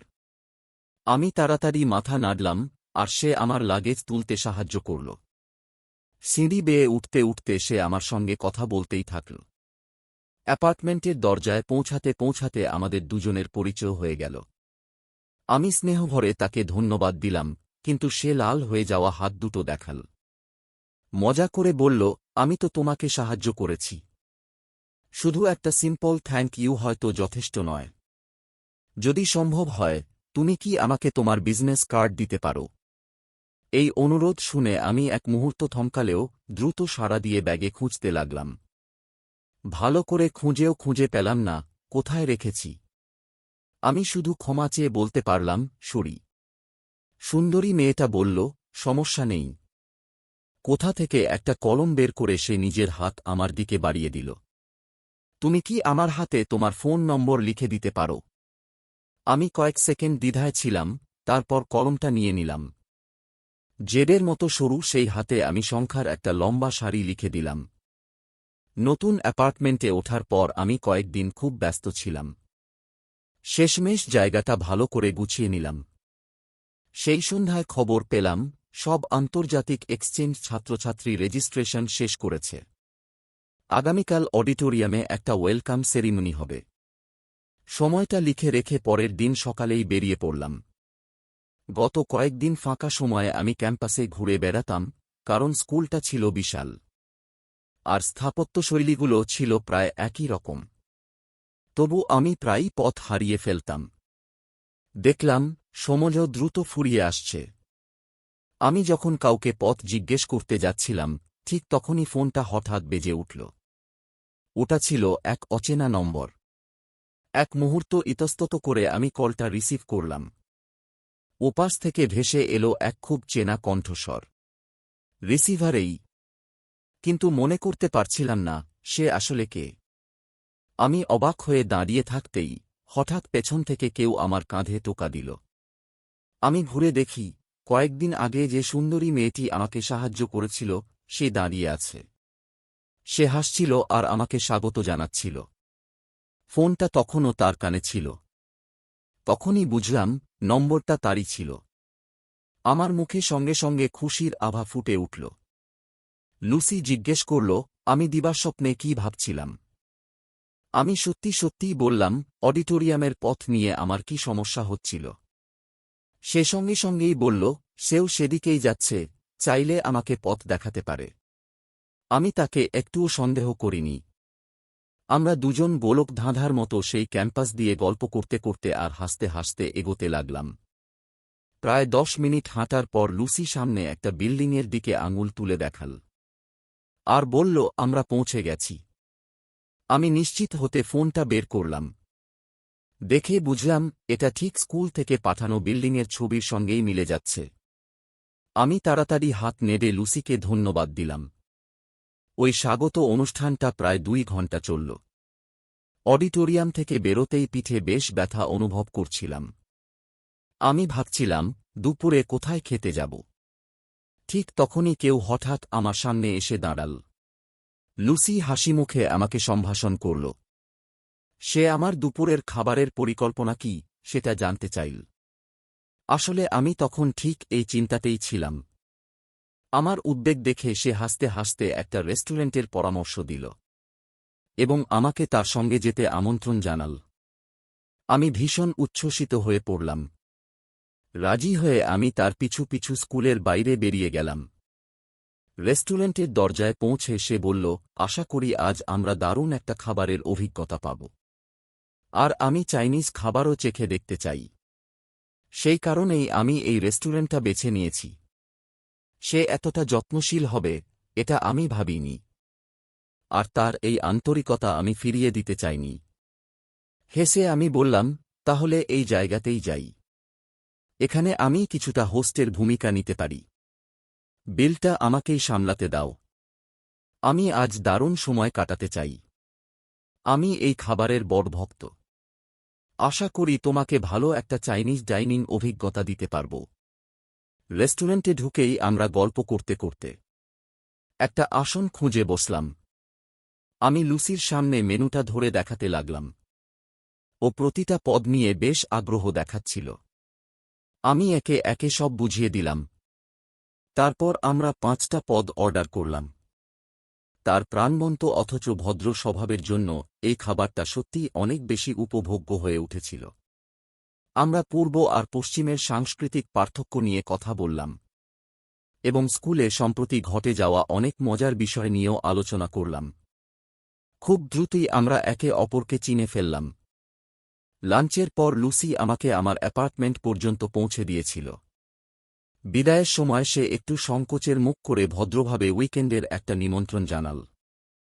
আমি কি আপনাকে বিকেলের চায়ে আমন্ত্রণ জানানোর সম্মান পেতে পারি? উইকেন্ডে আবহাওয়াটাও দারুণ ছিল। আমি আনন্দের সঙ্গেই আমন্ত্রণটা গ্রহণ করলাম। গার্ডেন ক্যাফেতে বসে লুসির সঙ্গে নিশ্চিন্তে গল্প করছিলাম। ঠিক তখনই হ্রদের দিক থেকে সাদা কবুতরের একটা ঝাঁক উড়ে এল। একটা পালক এসে আমার চুলে পড়ল। লুসি সেটা দেখে হাসল আর সরিয়ে দিতে উঠে দাঁড়াল। আমরা একে অপরের খুব কাছাকাছি চলে এসেছিলাম। দূর থেকে দেখলে আমাদের বেশ ঘনিষ্ঠ লাগছিল। আমি হাসিমুখে মাথা তুলে তাকালাম। আমার ঠোঁট থেকে কষ্টে কষ্টে ধন্যবাদ শব্দটা বেরোচ্ছিল। ঠিক তখনই বাম দিকে কিছু একটা চোখে পড়তেই আমার দৃষ্টি থমকে গেল। একজন নারী কপালে ব্যান্ডেজ বেঁধে প্রবেশদ্বারে দাঁড়িয়েছিল। তাকে একেবারে ক্লান্ত আর বিধ্বস্ত দেখাচ্ছিল। ওকে গ্রেসের মতো লাগছে কেন? আমি ভালো করে দেখার আগেই সেই নারী রাগে ফেটে পড়ল। সে লালচে চোখ দুটো নিচু করল। তার চোখ পেস্ট্রিতে ভরা টেবিলের ওপর দিয়ে ঘুরে এসে আমাদের দুজনের মাঝখানে আটকে গেল। তারপর সে রাগে জিজ্ঞেস করল, এই মেয়েটা কে? ওই চেনা কণ্ঠস্বর শুনেই আমি নিশ্চিত হলাম, এ সত্যিই গ্রেস। তবে সে কিভাবে জেনে গেল আমি এখানে আছি তা আমার জানা ছিল না। ওকে দেখে আমি মোটেও অবাক হইনি। আমি জানতাম শেষমেশ সে ইতালি পর্যন্ত আমার পিছু নেবেই। গ্রেসের চোখে আমি সবসময়ই এমন শিকার ছিলাম যাকে সহজে হাতের নাগালে পাওয়া যায়। সে কখনো আমাকে নিজের নাকের ডগা থেকে পালাতে দিত না। আমি এই পুনর্মিলনের জন্য অনেক আগেই প্রস্তুতি নিয়ে রেখেছিলাম। তাই তার খারাপ আচরণের মুখোমুখি হয়েও আমি খুব শান্ত রইলাম। আমি বললাম, নতুন এক বন্ধু হয়েছে। গ্রেস তৎক্ষণাৎ জিজ্ঞেস করল, কেমন বন্ধু? আমি ঠান্ডাভাবে বললাম, গার্লফ্রেন্ড। শেষের ওই কয়েকটা শব্দ শুনে গ্রেস প্রায় দাঁত চেপে ফেলল। সে কখনো ভাবেনি এত গুরুতর আঘাত নিয়ে নিজেকে টেনে এখানে আসতে হবে। আর এসে এমন দৃশ্য দেখতে হবে যেখানে আমি অন্য এক নারীর সঙ্গে ডেট করছি। সে কষ্টভরা গলায় বলল, বিদেশে এসেছ কয়েক দিনও হয়নি, আর এর মধ্যেই নতুন কাউকে পেয়ে গেলে। তুমি কি আমাকে 2 বছর ধরে ভালোবাসতে না? 99 বার প্রত্যাখ্যাত হওয়ার পরও তুমি তো হার মানোনি। আমরা কি 100তম কনফেশনেই একসঙ্গে থাকার কথা ঠিক করিনি? তুমি এখন কথা থেকে সরে যাচ্ছ কেন? নিজের প্রতিশ্রুতি ভাঙছ কেন? এ কথা ভাবতেই গ্রেসের বুকের ভেতর রাগ আরও জ্বলে উঠল। তার কণ্ঠস্বর যন্ত্রণায় ভরে গেল। তুমি আমাকে ভুলে গেছ। আমি তাকে পুরনো অভিযোগগুলো আবার তোলার সুযোগ দিলাম না। আমি সোজাসুজি বললাম, আমি জানি না, আর তার কথা মাঝপথেই কেটে দিলাম। তোমার পেছনে ঘোরা সত্যিই গর্ব করার মতো কিছু ছিল না। তাই যদি আমি তোমাকে ভুলেই যাই, তাতে কি হয়েছে? আমার কি তোমাকে ভুলে যাওয়া উচিত ছিল না? ওই মুখটা ছাড়া তোমার মধ্যে উল্লেখ করার মতো কিছুই নেই। এখন আর আমার কোনো আগ্রহ নেই। আমি কিছু বদলাতে চাই। তার জন্য কি আমাকে তোমার অনুমতি নিতে হবে? এই কয়েকটা বাক্য যেন গ্রেসের গলাটাই চেপে ধরল। সে বিস্ময়ে আমার দিকে তাকিয়ে রইল। তার চোখে স্পষ্ট সন্দেহ ছিল। ইথান, গত কয়েকদিনে তুমি আসলে কি সহ্য করেছ? আমরা তো পরিষ্কারভাবেই একমত হয়েছিলাম। এই কদিন আমি দারুণ সময় কাটাচ্ছি। ভালো খাচ্ছি। ভালোই পান করছি। ভালো ঘুমও হচ্ছে। তোমার জন্যই ঘোরাঘুরিরও সময় পেয়েছি। তোমার হঠাৎ এখানে এসে পড়া আমাকে বিরক্ত করছে। আমার কথা যদি বুঝতে পারো, তাহলে প্লিজ এখনই এই ক্যাফে থেকে বেরিয়ে যাও। সত্যি বলতে, এই সুন্দরীর সঙ্গে আমার খাবারের সময় তুমি বাধা দিচ্ছ। এ কথা বলার সময় আমার গলাটা ছিল হালকা আর নির্লিপ্ত। আমার অভিব্যক্তির মানে ছিল, আসলে সত্যিটা এই। আমার এই ঠান্ডা, উদাসীন আচরণে গ্রেসের আগেই ফ্যাকাসে মুখ আরও সাদা হয়ে গেল। তখনই সে বুঝল, সবকিছু সত্যিই তার নিয়ন্ত্রণের বাইরে চলে গেছে। তার আবেগ আরও উস্কে উঠল। সে আমার হাত চেপে ধরে অদ্ভুতভাবে বোঝাতে শুরু করল। আগে ভুল আমারই ছিল। তোমার অনুভূতিগুলোকে আমার এভাবে ব্যবহার করা উচিত হয়নি। আমাকে মাফ করে দাও ইথান। প্লিজ আমাকে ক্ষমা করে দাও। আমাকে আরেকটা সুযোগ দাও। ঠিক আছে। আমার চোখে তার এই ক্ষমা চাওয়াটা পুরোপুরি মিথ্যে ছিল। আমাকে সবার সামনে ৯৯ বার ফিরিয়ে দেওয়া হয়েছিল। তোমার একটা ক্ষমা কি সব মুছে দিতে পারে? এ কোন কল্পনার কথা? কি আজেবাজে কথা! কি হাস্যকর স্বপ্ন! তার সামান্য কাঁপা হাত দুটো দেখে আমি ভ্রু কুঁচকালাম। আমার গলায় স্পষ্ট বিদ্রূপ ছিল। ক্যাম্পাস বিউটির ক্ষমা আমি মেনে নিতে পারি না। চিন্তা করো না। এখন থেকে আমরা অচেনা মানুষ। এখন আর তোমাকে ভাবতে হবে না যে আমি তোমার পিছু লেগে থাকব। আমার চোখের দৃঢ়তা দেখে গ্রেস বুঝে গেল আমি মোটেও মজা করছি না। সে ভীষণভাবে ঘাবড়ে গেল। তার হাত অজান্তেই আরও শক্ত হয়ে উঠল। সে আমাকে এত জোরে চেপে ধরল যে আমি ভ্রু কুঁচকে ফেললাম। লুসি আমাদের কথোপকথন বুঝতে পারছিল না। শুরুতে সে ভেবেছিল আমরা শুধু বন্ধুদের মতো কথা বলছি, কিন্তু যখন দেখল ব্যাপারটা খারাপের দিকে যাচ্ছে আর আমার হাত এত জোরে ধরা হয়েছে যে লাল হয়ে গেছে, তখন সে তাড়াতাড়ি উঠে দাঁড়াল আর আমাকে ছাড়াতে সাহায্য করল। আগেই উত্তেজিত গ্রেসের কাছে এই আচরণ ছিল সরাসরি উস্কানি। কিছু না ভেবেই সে লুসির হাতটা ঝটকা মেরে সরিয়ে দিল। লুসি কয়েক পা পিছিয়ে গেল। গ্রেস তাকে ঠান্ডা চোখে তাকিয়ে দেখে আমাকে টেনে দূরে নিয়ে যেতে চাইল। লুসি নিজেকে দেওয়ালে ভর দিয়ে সামলে নিল। আমার বিরক্ত মুখটা দেখে সে আবার এগিয়ে এসে গ্রেসের মুখে ঘুষি মারল। মুহূর্তেই তাদের মধ্যে হাতাহাতি শুরু হয়ে গেল। একসময়ে শান্ত গার্ডেন ক্যাফেতে তৎক্ষণাৎ হুলস্থুল লেগে গেল। টেবিল চেয়ার উল্টে পড়ল। চারদিকে জিনিসপত্র ছড়িয়ে গেল।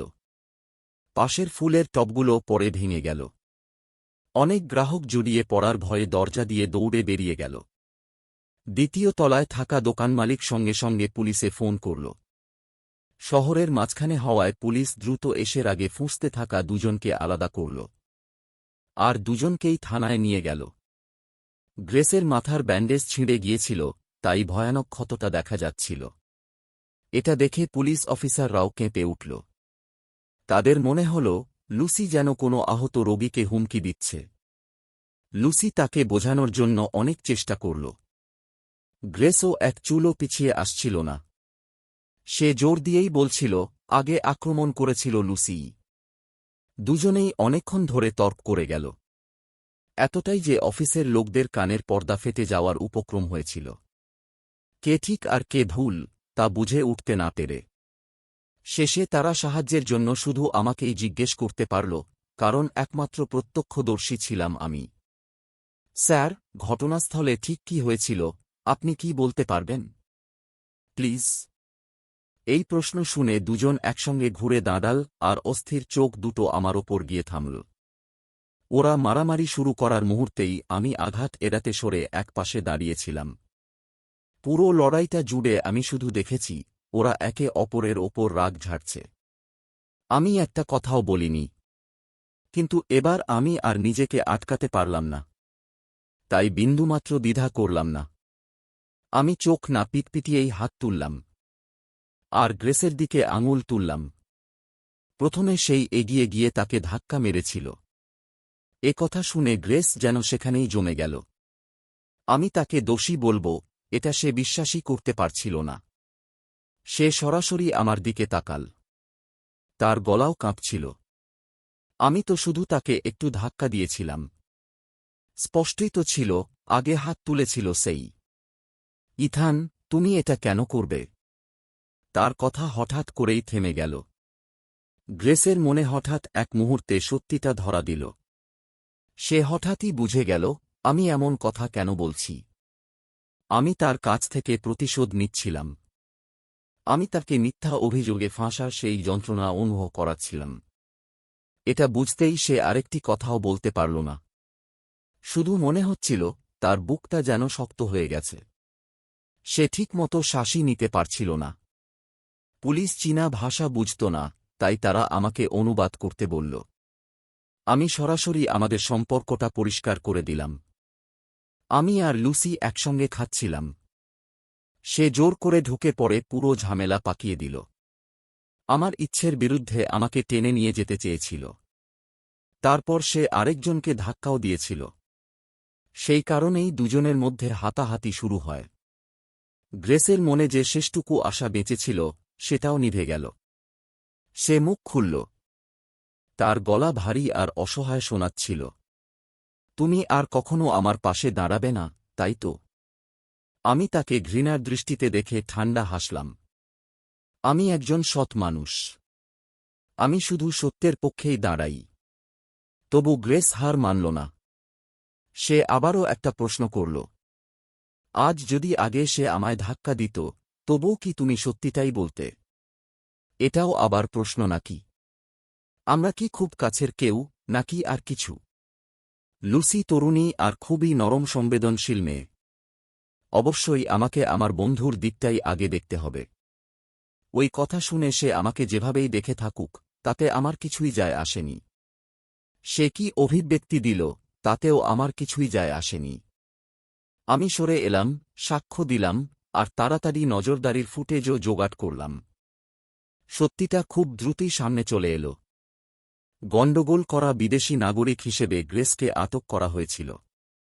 লুসি বাইরে বেরোলে আমি অপেক্ষা করে তার কাছে ক্ষমা চাইলাম। বারবার ক্ষমা চাইলাম। সে শুধু হাত নেড়ে থামিয়ে দিল। ছোটখাটো আঘাত সে মনেই নিল না। বরং বলল, আজকের ডেটটা নষ্ট হয়ে গেল।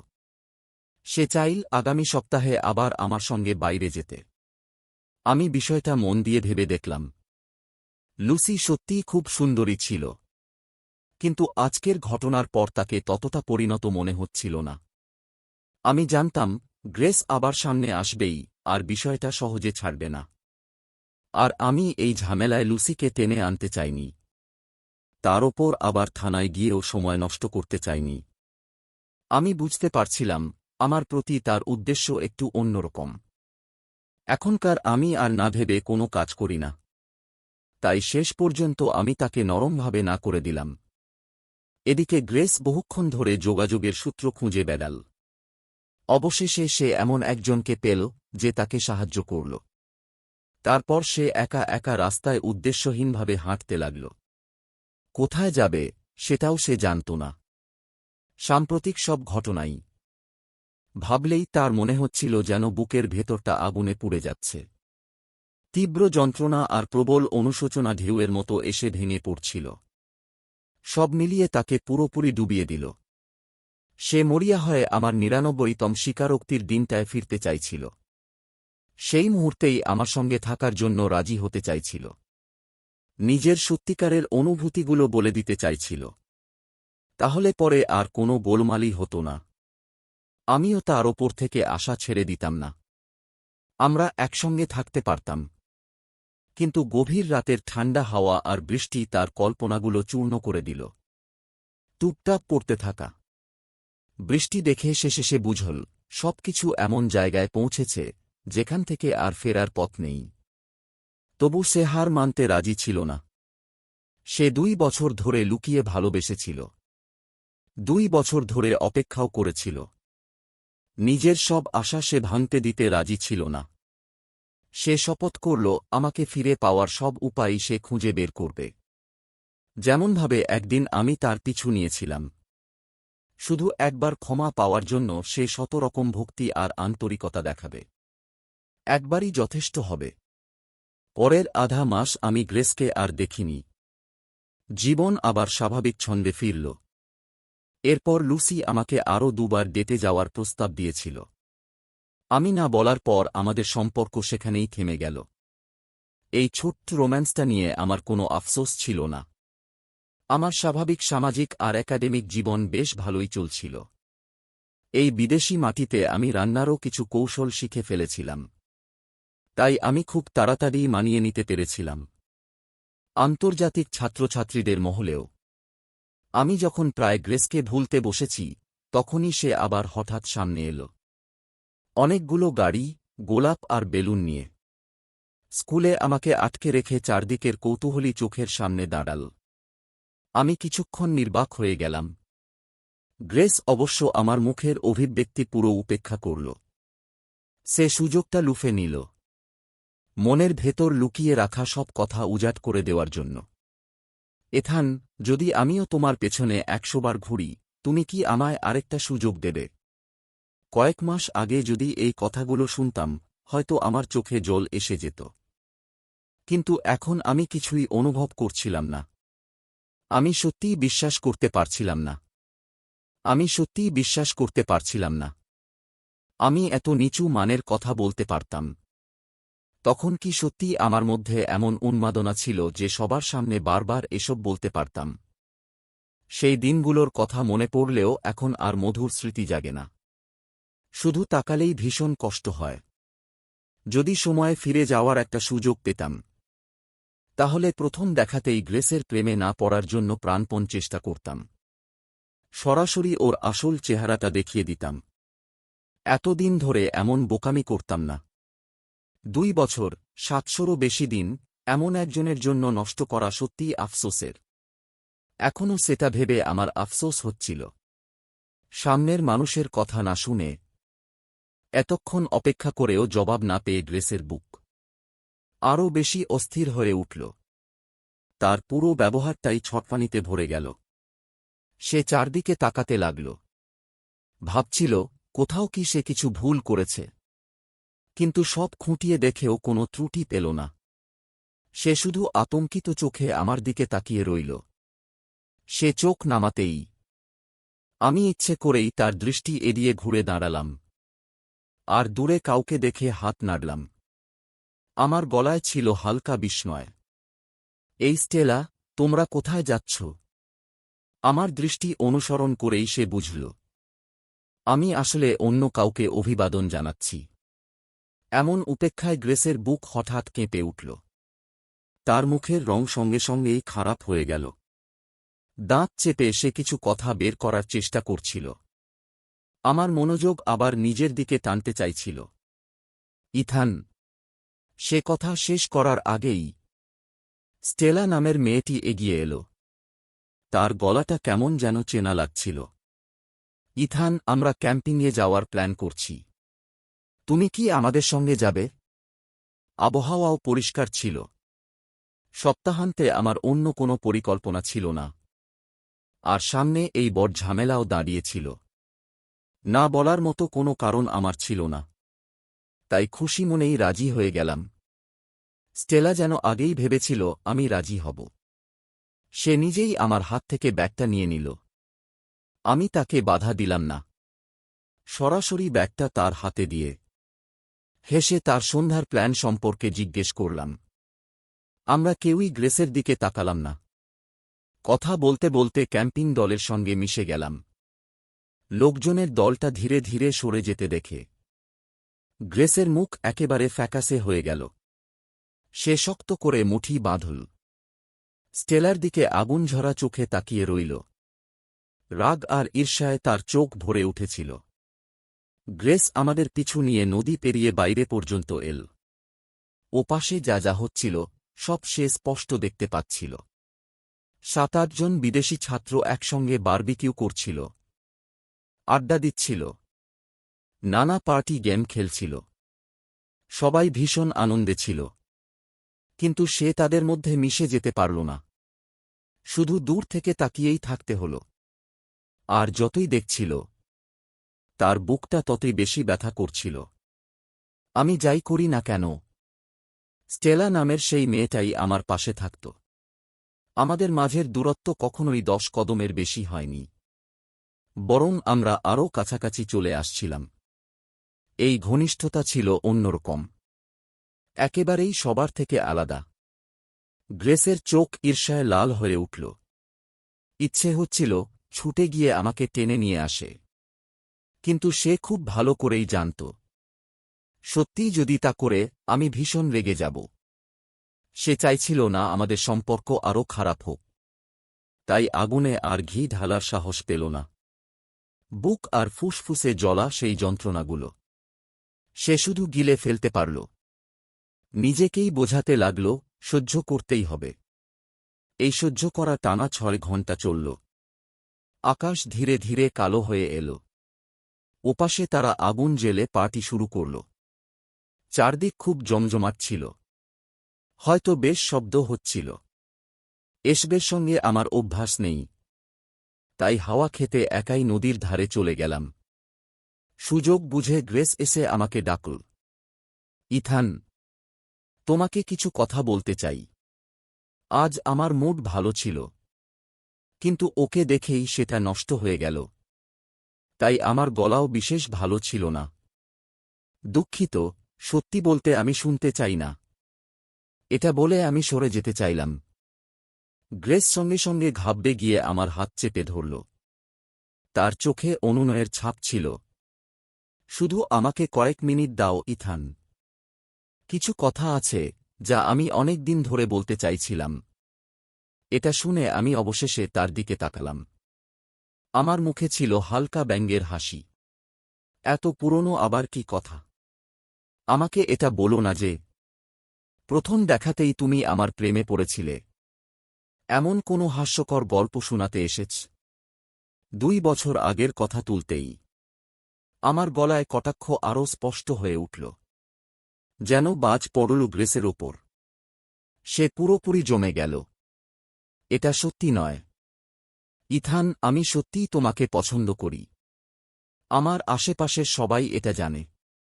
ওরা সবাই আমার হয়ে সাক্ষ্য দিতে পারবে, কারণ আমি তো জানতামই না। তুমি কাকে পছন্দ করো তাতে আমার কিছুই যায় আসে না। আমার চোখে, অন্তত শুরু থেকে শেষ পর্যন্ত, তুমি সব সময় শনের পক্ষেই ছিলে।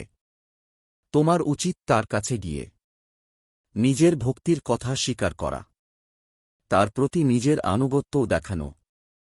তোমরা দুজন একে অপরের জন্য একেবারে মানানসই।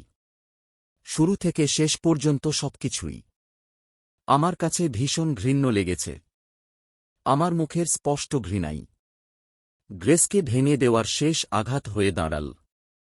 তার শরীর অনিয়ন্ত্রিতভাবে কাঁপছিল, তবু সে যেতে রাজি হচ্ছিল না।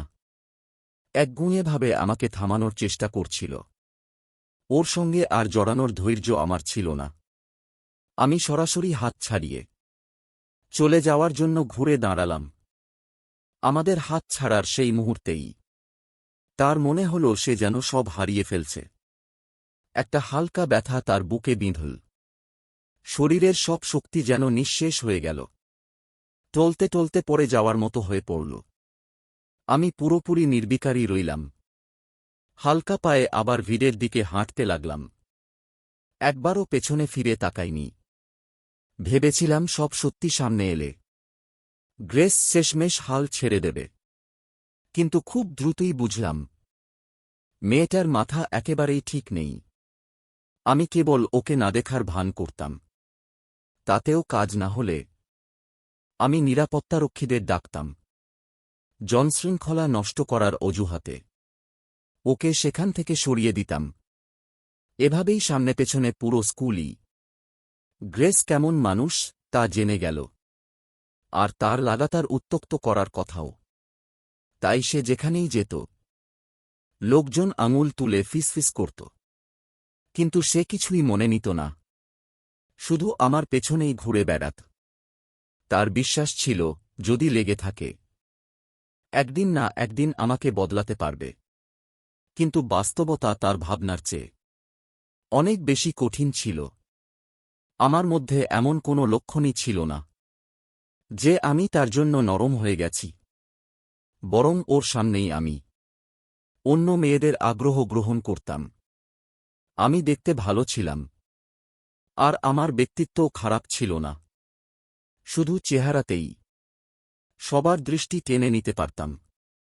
তাই আমাকে চাওয়া মানুষের কখনোই অভাব ছিল না।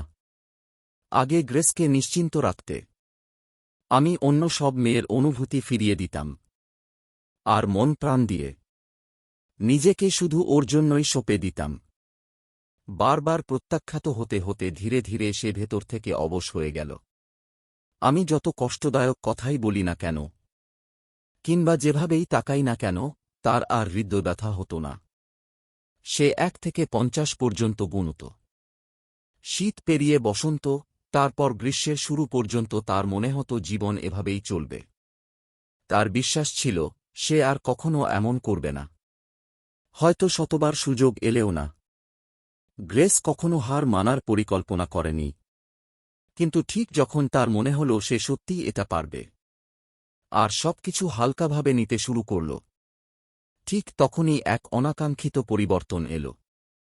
আমি তার সামনে আরেক মহিলার হাত ধরে হাজির হলাম। হেসে আশেপাশের সবাইকে বললাম, এটা আমার গার্লফ্রেন্ড। সেই মুহূর্তে গ্রেসের মনে হল আকাশ ভেঙে পড়ছে।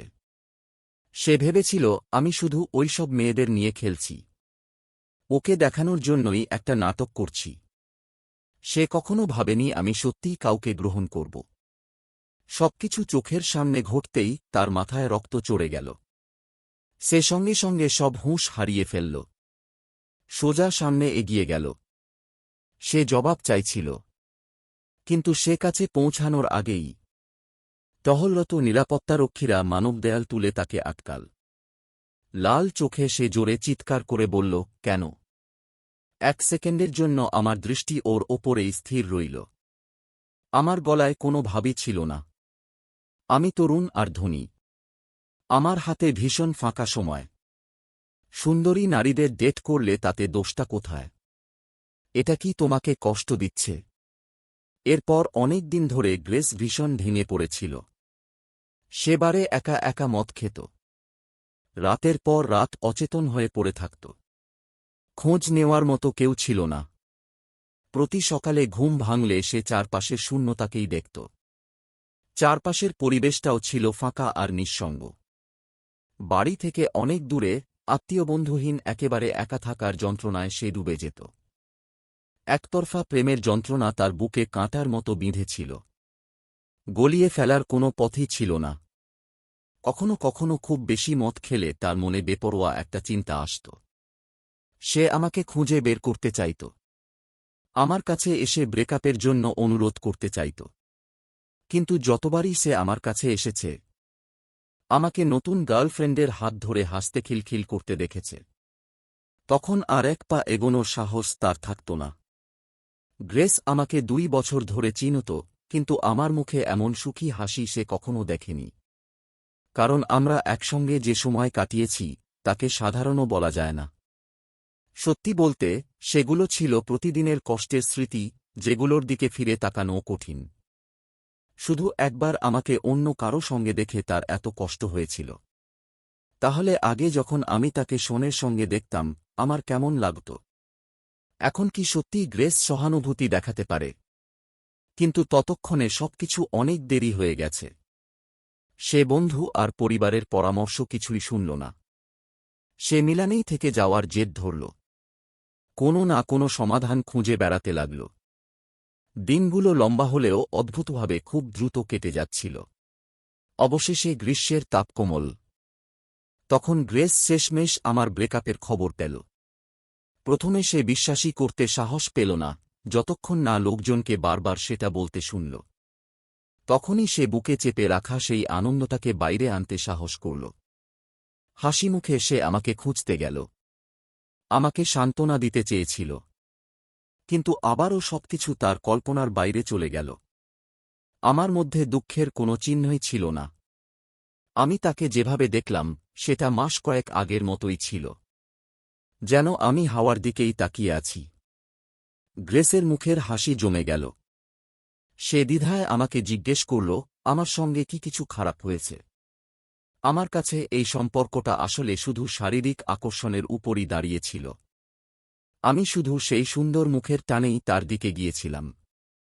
তাই কয়েক মাস তাকে ডেট করেছিলাম। এখন সেই মুখ অনেক দেখে ফেলার পর সৌন্দর্যটাতেও ক্লান্তি এসে গেছে। যাই হোক, সে তো চীনেই ফিরে যাচ্ছিল, তাই আমি স্পষ্টভাবেই ব্রেকআপের কথা তুলেছিলাম। সত্যিকারের অনুভূতির কথা বলতে গেলে, আলাদা হওয়ার পর কিছুটা তো ছিল, কিন্তু খুব বেশি নয়। শুরুতে সামান্য মন খারাপ ছাড়া আমি খুব তাড়াতাড়ি সামলে উঠেছিলাম। তাই গ্রেসের এমন হঠাৎ প্রশ্ন শুনে আমি কিছুক্ষণ চুপ করে রইলাম। আমি এক মুহূর্ত তাকে তাকিয়ে দেখলাম। শেষে হালকা একটা ভালো হাসি দিলাম। এটা ছিল বন্ধুত্বপূর্ণ ব্রেকআপ। এতে আবার ভুলটা কি? এটা শুনে গ্রেসের মন একটু শান্ত হল। পরের মুহূর্তেই আমার ঠান্ডা পরের কথায় তার গলা আটকে গেল। এর বাইরে আমার সঙ্গে খুব খারাপ কিছু ঘটলেও গত 2 বছরে যা সহ্য করেছি, তার তুলনায় এরই বা কী দাম? তুমি কি সেই সাক্ষী নও যে সবকিছু নিজের চোখে দেখেছ? তাহলে এই কুমিরের কান্নার নকল সহানুভূতিতে আমি কেন বিচলিত হব? শেষের ওই কটা ব্যঙ্গাত্মক কথা শুনে গ্রেস এক পা পিছিয়ে গেল। সে ব্যাখ্যা করতে চেয়েছিল, কিন্তু আমি তাকে সুযোগই দিলাম না। আমি তখনকার ঘটনার ব্যাখ্যা দিতে পারি। ইথান, আচ্ছা আচ্ছা, আর নয়। এর বেশি হলে বিরক্তিকর হয়ে যাবে। গ্রেস, আমার সামনে অভিনয় বন্ধ করো। ঠিক আছে, তোমার অভিনয়ের আর প্রশংসা করতে পারব না। 3 ভাগ শীতল, 3 ভাগ নিষ্ঠুর, আর 4 ভাগ যাই হোক। যদি তোমার বিচ্ছেদের উপসর্গ দেখা দেয়, তাহলে চীনেই ফিরে যাও। আর তোমার বন্ধুর দলকে খুঁজে নাও। তারা নিশ্চয়ই তোমার এই নাটকটা সহ্য করবে। এই কটা কথাতেই গ্রেস লজ্জায় লাল হয়ে গেল। এখন আর তার বলার সাহস রইল না। আমি ব্যাগ তুলে নিলাম। আর তাকে সরিয়ে সোজা একাডেমিক বিল্ডিংয়ের দিকে হাঁটলাম। এখন যেহেতু রোমান্টিক নাটক শেষ, সব শক্তি পড়াশোনায় দেওয়ার সময়। আমি প্রফেসর উইলিয়ামকে কথা দিয়েছিলাম কিছু অর্জন করব। আর শিক্ষকের উপকারের প্রতিদান দিতে একদিন চীনে ফিরব, কারণ আমি অনেক কিছু পেরিয়ে এসেছি। গ্রেস এখন আর আমার কয়েকটা তিক্ত কথায় হাল ছাড়ার মতো অবস্থায় ছিল না। সে আবার নিজেকে গুছিয়ে নিল আর স্বীকারোক্তি চালিয়ে যাওয়ার প্রস্তুতি নিল। 50তম থেকে 99তম বার পর্যন্ত। দেরি শরৎ থেকে কনকনে শীত অবধি। সাজানো ফুলের পুল, ঝলমলে আতশবাজি। আর মিলানের আকাশে বার্তা লেখা ড্রোন দিয়ে। সে স্বীকারোক্তি জানিয়েছে। আমার কোনো প্রতিক্রিয়াই ছিল না। উল্টো একটু কৃতজ্ঞই ছিলাম। কৃতজ্ঞ ছিলাম যে আশেপাশের মানুষ আমাকে যেভাবে ডাকত, সেটা ঠিক হয়ে গেছে। এখন সবাই আমাকে আমার ইংরেজি নামেই ডাকে। খুব কম লোকই জানত যে সেই ইথান আমিই, যার সামনে স্বীকারোক্তি হয়েছিল। এই পর্যায়ে এসে গ্রেসের স্বীকারোক্তির সব পরিকল্পনাই সীমায় পৌঁছে গিয়েছিল। শেষ পর্যন্ত আগের 99 চেষ্টাতেও তো আমি নরম হইনি। সে সত্যিই আর কিছু বুঝে উঠতে পারছিল না। শেষে এক বন্ধুর মনে করিয়ে দেওয়ায় তার মাথায় শেষ একটা আইডিয়া এল। 100তম স্বীকারোক্তির জন্য সে স্কুলের ছোট্ট গার্ডেনটাই বেছে নিল। গার্ডেনে সে বড় একটা ডোমিনো ডিসপ্লে সাজাল। আমাদের প্রথম দেখা হওয়ার দৃশ্যটা আবার বানাল। গাছের ডালে অনেকগুলো স্টার লাইট ঝুলিয়ে দিল। রাতে গার্ডেনে মোমবাতি জ্বালানোর পরিকল্পনা করল, যাতে আমাকে পুরনো দিনে ফিরিয়ে নিয়ে যেতে পারে। আবার সেই অনুভূতির কাছে টেনে নিতে পারে। গ্রেস অনেককে দিয়ে ডজনখানেক ব্যাকআপ প্ল্যানও তৈরি করাল। এবার সে আমাকে নিশ্চিতভাবে বোঝাবে যে প্রথম দেখাতেই সে সত্যি সত্যি আমার প্রেমে পড়েছিল। আর এখন সে নিজের ভুলগুলো সত্যিই বুঝেছে ও অনুতপ্ত। সবকিছু একেবারে নিখুঁতভাবে সাজানো ছিল। শুধু একটা অপ্রত্যাশিত ঘটনা ঘটল। ঠিক করা সময় চলে এলো, কিন্তু যার জন্য সব, সেই ছেলেটাই এলো না। সে যতজনকে জিজ্ঞেস করেছিল, কেউই আমার হদিস দিতে পারেনি। সব প্রস্তুত করা ব্যাকআপ প্ল্যান বিফলে গেল। যত্ন করে সাজানো সারপ্রাইজ পুরো ভেঙে পড়তে দেখে গ্রেস পুরো নিয়ন্ত্রণ হারিয়ে ফেলল। পাগলের মতো সে সর্বত্র খুঁজতে লাগল। রাত 9টার অ্যালার্ম বেজে উঠল। অন্ধকার বাগানটা সঙ্গে সঙ্গে আলোয় ঝলমল করে উঠল। অগণিত বেলুন ওপরে ভেসে উঠতে লাগল। আকাশ থেকে পাপড়ি আর পালক ঝরতে লাগল। রোমান্টিক পিয়ানোর সুর পুরো বাগানে ভেসে উঠল। ক্লিক করার শব্দ একটানা শোনা যাচ্ছিল। ডোমিনোর ডিসপ্লেটাও নিজে থেকেই শুরু হয়ে গিয়েছিল। টুকরোগুলো পড়ে যাওয়ার শব্দ কয়েক সেকেন্ড ধরে চলল। 10 মিনিটেরও বেশি সময় ধরে চলার পর শেষ টুকরোটা পড়তেই সব মোমবাতি একসঙ্গে জ্বলে উঠল। তীব্র আলো মাটিতে নাচতে থাকা রাজহাঁসের জীবন্ত ছবি ফুটিয়ে তুলল। সব সারপ্রাইজ সম্পূর্ণ হয়ে গিয়েছিল। কিন্তু গ্রেসের মনে হল তার সমস্ত শক্তি যেন ফুরিয়ে গেছে। সে পাশের ফুলের স্ট্যান্ডটায় ভর দিল। তার কপালে ঘাম জমে উঠেছিল। তার চোখে আর কোনো আলো বাকি ছিল না। শুধু এই জন্য যে তার ডান পাশের জায়গাটা ইচ্ছে করে পুরুষ প্রধান চরিত্রের জন্য ফাঁকা রাখা হয়েছিল। সেখানে কেউ না থাকলে আমি তার 100তম কনফেশনে আসতাম না। ঠিক যেমন আমি আমার নিজের 100তম কনফেশনের দিনেও যাইনি, যেটা আসলে ছিল বিদায়ের দৃশ্য। গ্রেস জানত আমি তার উদ্দেশ্য বুঝে গেছি এবং ইচ্ছে করেই কোনো চিহ্ন না রেখে উধাও হয়ে গেছি। আর সত্যি, যেমন সে সন্দেহ করেছিল, সব ধুলো থিতিয়ে যেতেই তার ফোন বেজে উঠল। ওটা ছিল এক অচেনা আন্তর্জাতিক নম্বর। কিন্তু ফোন তুলতেই সে ওপার থেকে আমার কণ্ঠস্বর চিনে ফেলল। ওপার থেকে ঢেউয়ের আছড়ে পড়ার শব্দ আর হালকা হাসি ভেসে আসছিল। শুনেছি, আজ রাতে তুমি তোমার ১০০তম কনফেশন প্ল্যান করেছ। দুর্ভাগ্যবশত আমি এখন মিলানে নেই। সরি।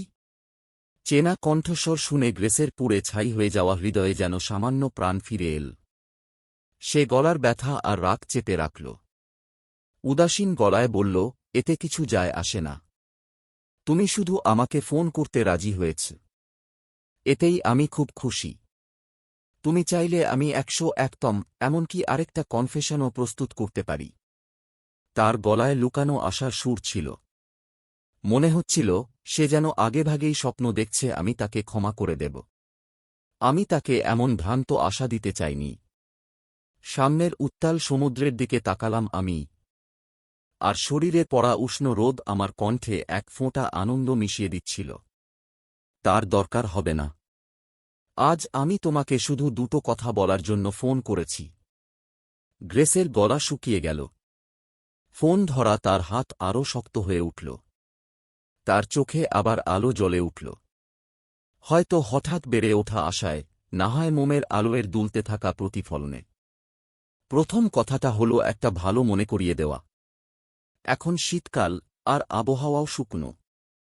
খেলা শেষ হলে তাড়াতাড়ি বাগানের সব মোমবাতি নিভিয়ে দিও, যাতে কোনো বিপদ না ঘটে। কথা শুনে গ্রেস মাথা তুলল, আর এক শুকনো পাতা দেখল, যেটা ধীরে ধীরে ঘুরতে ঘুরতে নিচে নেমে আসছিল। দ্বিতীয় কথাটা, তোমাকে একটা ভালো খবর দেওয়া। আমি আবার কাউকে ডেট করছি। এই মেয়েটা আগের জনের চেয়েও বেশি সুন্দর। তুমি তোমার কনফেশন ১০০তেই থামাতে পারো। এই সহজ বাক্যটা গ্রেসের মাথায় অসংখ্য প্রতিধ্বনির মতো বাজতেই থাকল। মনে হচ্ছিল সে যেন কোনো জাদুর ঘোরে আছে। বারবার ফিরে আসা ওই কথাগুলো তার মস্তিষ্ক পুরো ধুয়ে দিয়েছিল।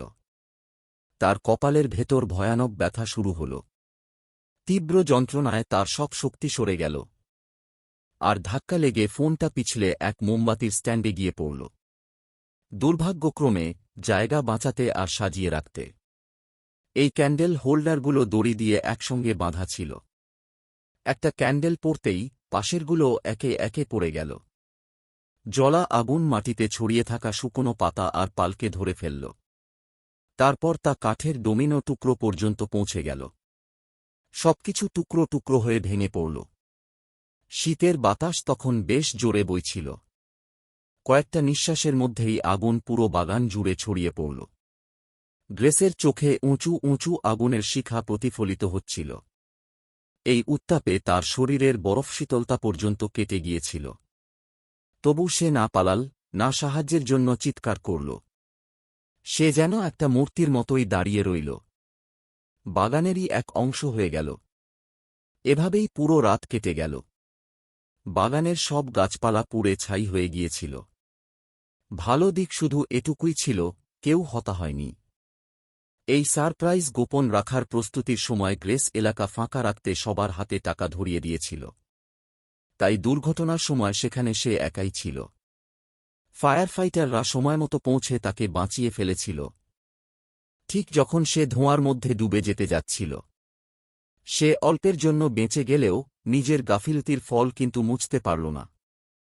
এই আগুনে সিনহুয়ার প্রশাসন ভীষণ ক্ষুব্ধ হয়ে উঠল। তারা সোজা জানিয়ে দিল, দায় ঠিক করবেই। শেষে প্রধান সন্দেহভাজন হিসেবে গ্রেসকে পুলিশ গ্রেপ্তার করল এবং হেফাজতে নিল।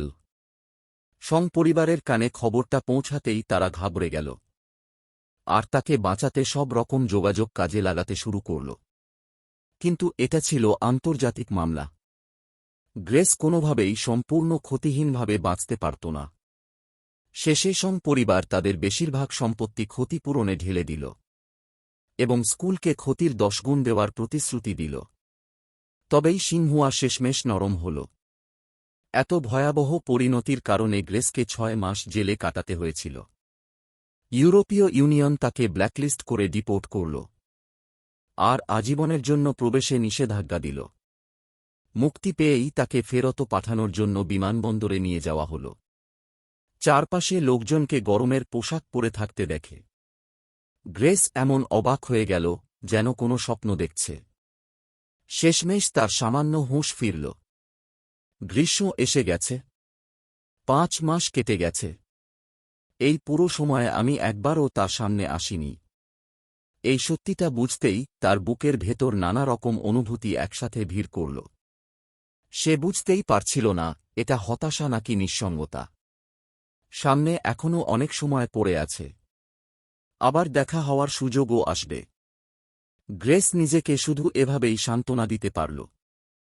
কিন্তু ঘুরতেই সে আমাকে অ্যারাইভালো গেট দিয়ে বেরিয়ে আসতে দেখল। মাসের পর মাসের বিচ্ছেদের পরও আমার মুখে ক্লান্তির কোনো চিহ্ন ছিল না। প্রথম নজরেই চোখে পড়ল শুধু একটুকরো হাসি, যা আমার চোখ দুটো আনন্দে ভরে দিচ্ছিল। গ্রেসকে সবচেয়ে বেশি কষ্ট দিয়েছিল আমার মুখের সেই হাসি নয়, বরং সেই মেয়েটা যার হাত আমি ধরেছিলাম। জেলে থাকতেই সে তার বন্ধুদের বলেছিল যেন কোনোভাবে আমার গার্লফ্রেন্ডের ছবিগুলো ওর সামনে এনে ধরা হয়েছিল, যদিও সে সেগুলো জানালার ফাঁক দিয়ে মাত্র কিছুক্ষণই দেখেছিল। তবু গ্রেস এখনও সেই মুখটা মনে রেখেছিল। কিন্তু এখন আমার পাশে দাঁড়ানো মেয়েটা তার স্মৃতির সেই মানুষটি ছিল না। এক মুহূর্তের জন্য সে বুঝতেই পারল না তার স্মৃতি ভুল নাকি তার বন্ধুদের কথায় গড়বড় ছিল। ঠিক তখনই আমি মাথা তুলে তাকে দেখলাম। অদ্ভুত রকম উৎসাহ নিয়ে তাকে হ্যালো বললাম। তারপর একেবারে খোলাখুলি সত্যিটা জানালাম। আরে, অনেক দিন পর দেখা হল। আমি এইমাত্র জার্মানি ঘুরে ফিরলাম। তুমি তো আগেই বেরিয়ে পড়েছ। সময় সত্যিই তীরের মতো উড়ে যায়। আমি তোমার সঙ্গে পরিচয় করিয়ে দিই। এ হল আমার নতুন গার্লফ্রেন্ড আলিরা। গ্রেস দেশে ফিরে যাওয়ার পর নানা মধ্যস্থতাকারীর মাধ্যমে আমাকে বার্তা পাঠিয়েছিল। সে জিজ্ঞেস করেছিল আমি অভিনয় করছি নাকি সত্যিই সিরিয়াস। আমি তাকে একটাও উত্তর দিইনি। এই পর্যায়ে এসে গ্রেসকে মানুষ হিসেবে আমি পুরোপুরি বুঝে গিয়েছিলাম। সে দাবি করত যে সে আমাকে ভালোবাসে, কিন্তু আসলে সে শুধু নিজেকেই ভালোবাসত। তার কাছে আমি ছিলাম কেবল এক সাজসজ্জার জিনিস, তার ফুলে ওঠা অহংকারকে খুশি রাখার জন্য। এত পুরুষকে এক আফ্রোদিতির পেছনে ছুটতে দেখা, আমার মতো কাউকে আনন্দ আর নিয়ন্ত্রণের জন্য স্বেচ্ছায় তার পায়ের কাছে নত হতে দেখা, এসবই তার বিকৃত মানসিক তৃপ্তিকে বাড়িয়ে দিত। সে যতই ব্যাখ্যা দেওয়ার চেষ্টা করুক না কেন, গ্রেসের মতো মানুষের চোখে সেগুলো কেবল নিজের বানানো অজুহাতই হতো। তাই আমি আর তার সঙ্গে জড়িয়ে পড়ার ঝামেলা নিতে চাইনি, আর তার মুখোমুখি হওয়ার সাহসও দেখাইনি। সে 100 বার, 200 বার, এমনকি 1000 বারও স্বীকারোক্তি করুক, আমি আর কোনোদিন তার দিকে ফিরে তাকাব না। তার মতো কারও পেছনে সময় নষ্ট করার আর কোনো মানে ছিল না। মিলানে পড়ার দ্বিতীয় বছরে আমি অনেক প্রতিযোগিতায় অংশ নেওয়ার সুযোগ পেলাম। আমার দৃষ্টিভঙ্গি আরও বড় হল, আর নামী কোম্পানিগুলোর দরজাও খুলে গেল। আমি শিক্ষক আর সহপাঠীদের সঙ্গে সবচেয়ে জনপ্রিয় ফ্যাশন নিয়ে গবেষণায় ব্যস্ত ছিলাম। ফাঁকা সময়ে আশপাশের বন্ধুদের সঙ্গে আড্ডা দিতাম আর আরাম করতাম। আমার সোনালি চুল আর নীল চোখের গার্লফ্রেন্ডকে নিয়ে দুনিয়া ঘুরতাম। আমরা একসঙ্গে সুন্দর জীবনের স্বাদ নিতাম। জীবন অনেক দীর্ঘ। আমার সামনে এখনও অন্বেষণ করার মতো বিশাল ভবিষ্যৎ পড়েছিল। আমি আবার কিভাবে মানুষকে ভুল বুঝে বসতে পারতাম আর নিজেকে করুণা করে ডুবে যেতে পারতাম। এভাবেই দিনগুলো একে একে কেটে যেতে লাগল। খুব শিগগিরই 3 বছরের এক্সচেঞ্জ স্টুডেন্ট জীবন শেষ হতে চলল। আমি সোনার পুরস্কারে ভরা স্যুটকেস নিয়ে বাড়ি ফিরলাম। প্লেন থেকে নামতেই দেখলাম মা বাবা ফুল হাতে আমাকে বরণ করতে দাঁড়িয়ে আছেন। সঙ্গে আমার কয়েকজন রুমমেটও ছিল। এতদিন পর তাদের দেখে আমিও ভীষণ উচ্ছ্বসিত হয়ে উঠলাম। আমি দৌড়ে গিয়ে সবাইকে জড়িয়ে ধরলাম। আড্ডা দিতে দিতে আমরা আগে থেকেই বুক করা রেস্টুরেন্টের দিকে চললাম। সেখানেই 3 বছর পর আবার প্রফেসর উইলিয়ামের সঙ্গে দেখা হল। তিনি গম্ভীর মুখে ব্রিফকেসটা হাতে নিয়ে আমার সামনে দাঁড়ালেন। আমি মজা করে হাত তুলে বললাম, স্যার, ছাত্র ইথান আপনার দেওয়া মিশন শেষ করেছে এবং সে আবার ফিরে এসেছে। দয়া করে আমার ৩ বছরের ফলাফল পর্যালোচনা করুন। প্রফেসর উইলিয়ামস বিদেশে আমার ডিজাইন করা কাজের কথা অবশ্যই জানতেন, কিন্তু এতদিন পর দেখা হওয়ায় তিনিও একটু মজা করতে পেরে খুশি হলেন আর আস্তে করে আমার কাঁধে চাপড় দিলেন। গম্ভীর ভান করে বললেন, বেশি অহংকারী বা আত্মতুষ্ট হয়ে যেও না। তোমাকে আরও উঁচুতে উঠতে হলে এখনও কঠোর পরিশ্রম করতে হবে। তার কথা শুনে সেখানে থাকা সবাই হেসে উঠল। আমার মা বাবা সবাইকে ভালোবেসে বসতে, খেতে, টোস্ট তুলতে আর পান করতে বললেন। পরিবেশটা আনন্দ আর উদযাপনে ভরে উঠল। পেট ভরে খাওয়া দাওয়া শেষে আমি ব্যাগ থেকে কয়েকটা আমন্ত্রণপত্র বের করলাম। হেসে সেগুলো সবার হাতে দিলাম। আমার চোখ আনন্দে ভরে উঠেছিল।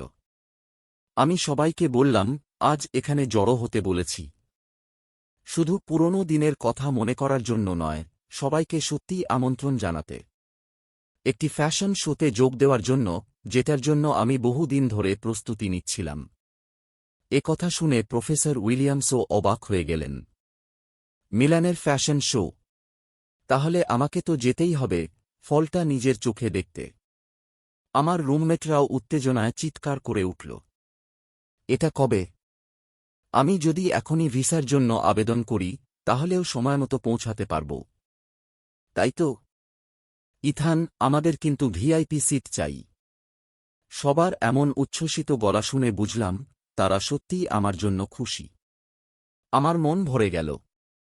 এই ফ্যাশন শোটা মিলানে আমার মেন্টরই আয়োজন করেছিলেন, আর ৩ বছরের কঠোর পরিশ্রমে আমি অসাধারণ ফল করেছিলাম। তাই এই প্রদর্শনীতে নিজের কাজ দেখানোর সুযোগ পেয়েছিলাম। এত বড় মঞ্চে এটাই ছিল আমার প্রথম সুযোগ। তাই মনে হয়েছিল এই মূল্যবান মুহূর্তটা তাদের সবার সঙ্গে ভাগ করে নেওয়া দরকার, যারা সত্যি আমাকে ভালোবাসে। আর যাদের আমি ডেকেছিলাম তারা কেউই আমার প্রত্যাশা ভাঙেনি। নির্ধারিত দিনে সবাই একসঙ্গে এয়ারপোর্টে এসে পৌঁছাল। একজনও অনুপস্থিত ছিল না। ভবিষ্যতের আশা আর স্বপ্ন বুকে নিয়েই আমি তাদের সঙ্গে সেই ফ্লাইটে উঠলাম, যা আমার জীবনের নতুন অধ্যায় খুলে দিতে পারত। রওনা হওয়ার আগে আমি শেষবারের মতো পিছনে ফিরে চারপাশে তাকালাম। বোর্ডিং গেটের বাইরে আমি খুব পরিচিত এক অবয়ব দেখলাম। সে ছিল গ্রেস। কিন্তু আমার দৃষ্টি তার ওপর থামেনি, কারণ আমি জানতাম মিলানে ঢোকার মতো যোগ্যতা তার নেই। আর আমার জীবনে ফের ঢোকার টিকিটও তার আর কোনোদিন থাকবে না। আমরা এখন শুধু দুই অচেনা মানুষ, মানুষের বিশাল সমুদ্রে একে অপরকে পেরিয়ে চলে যাই।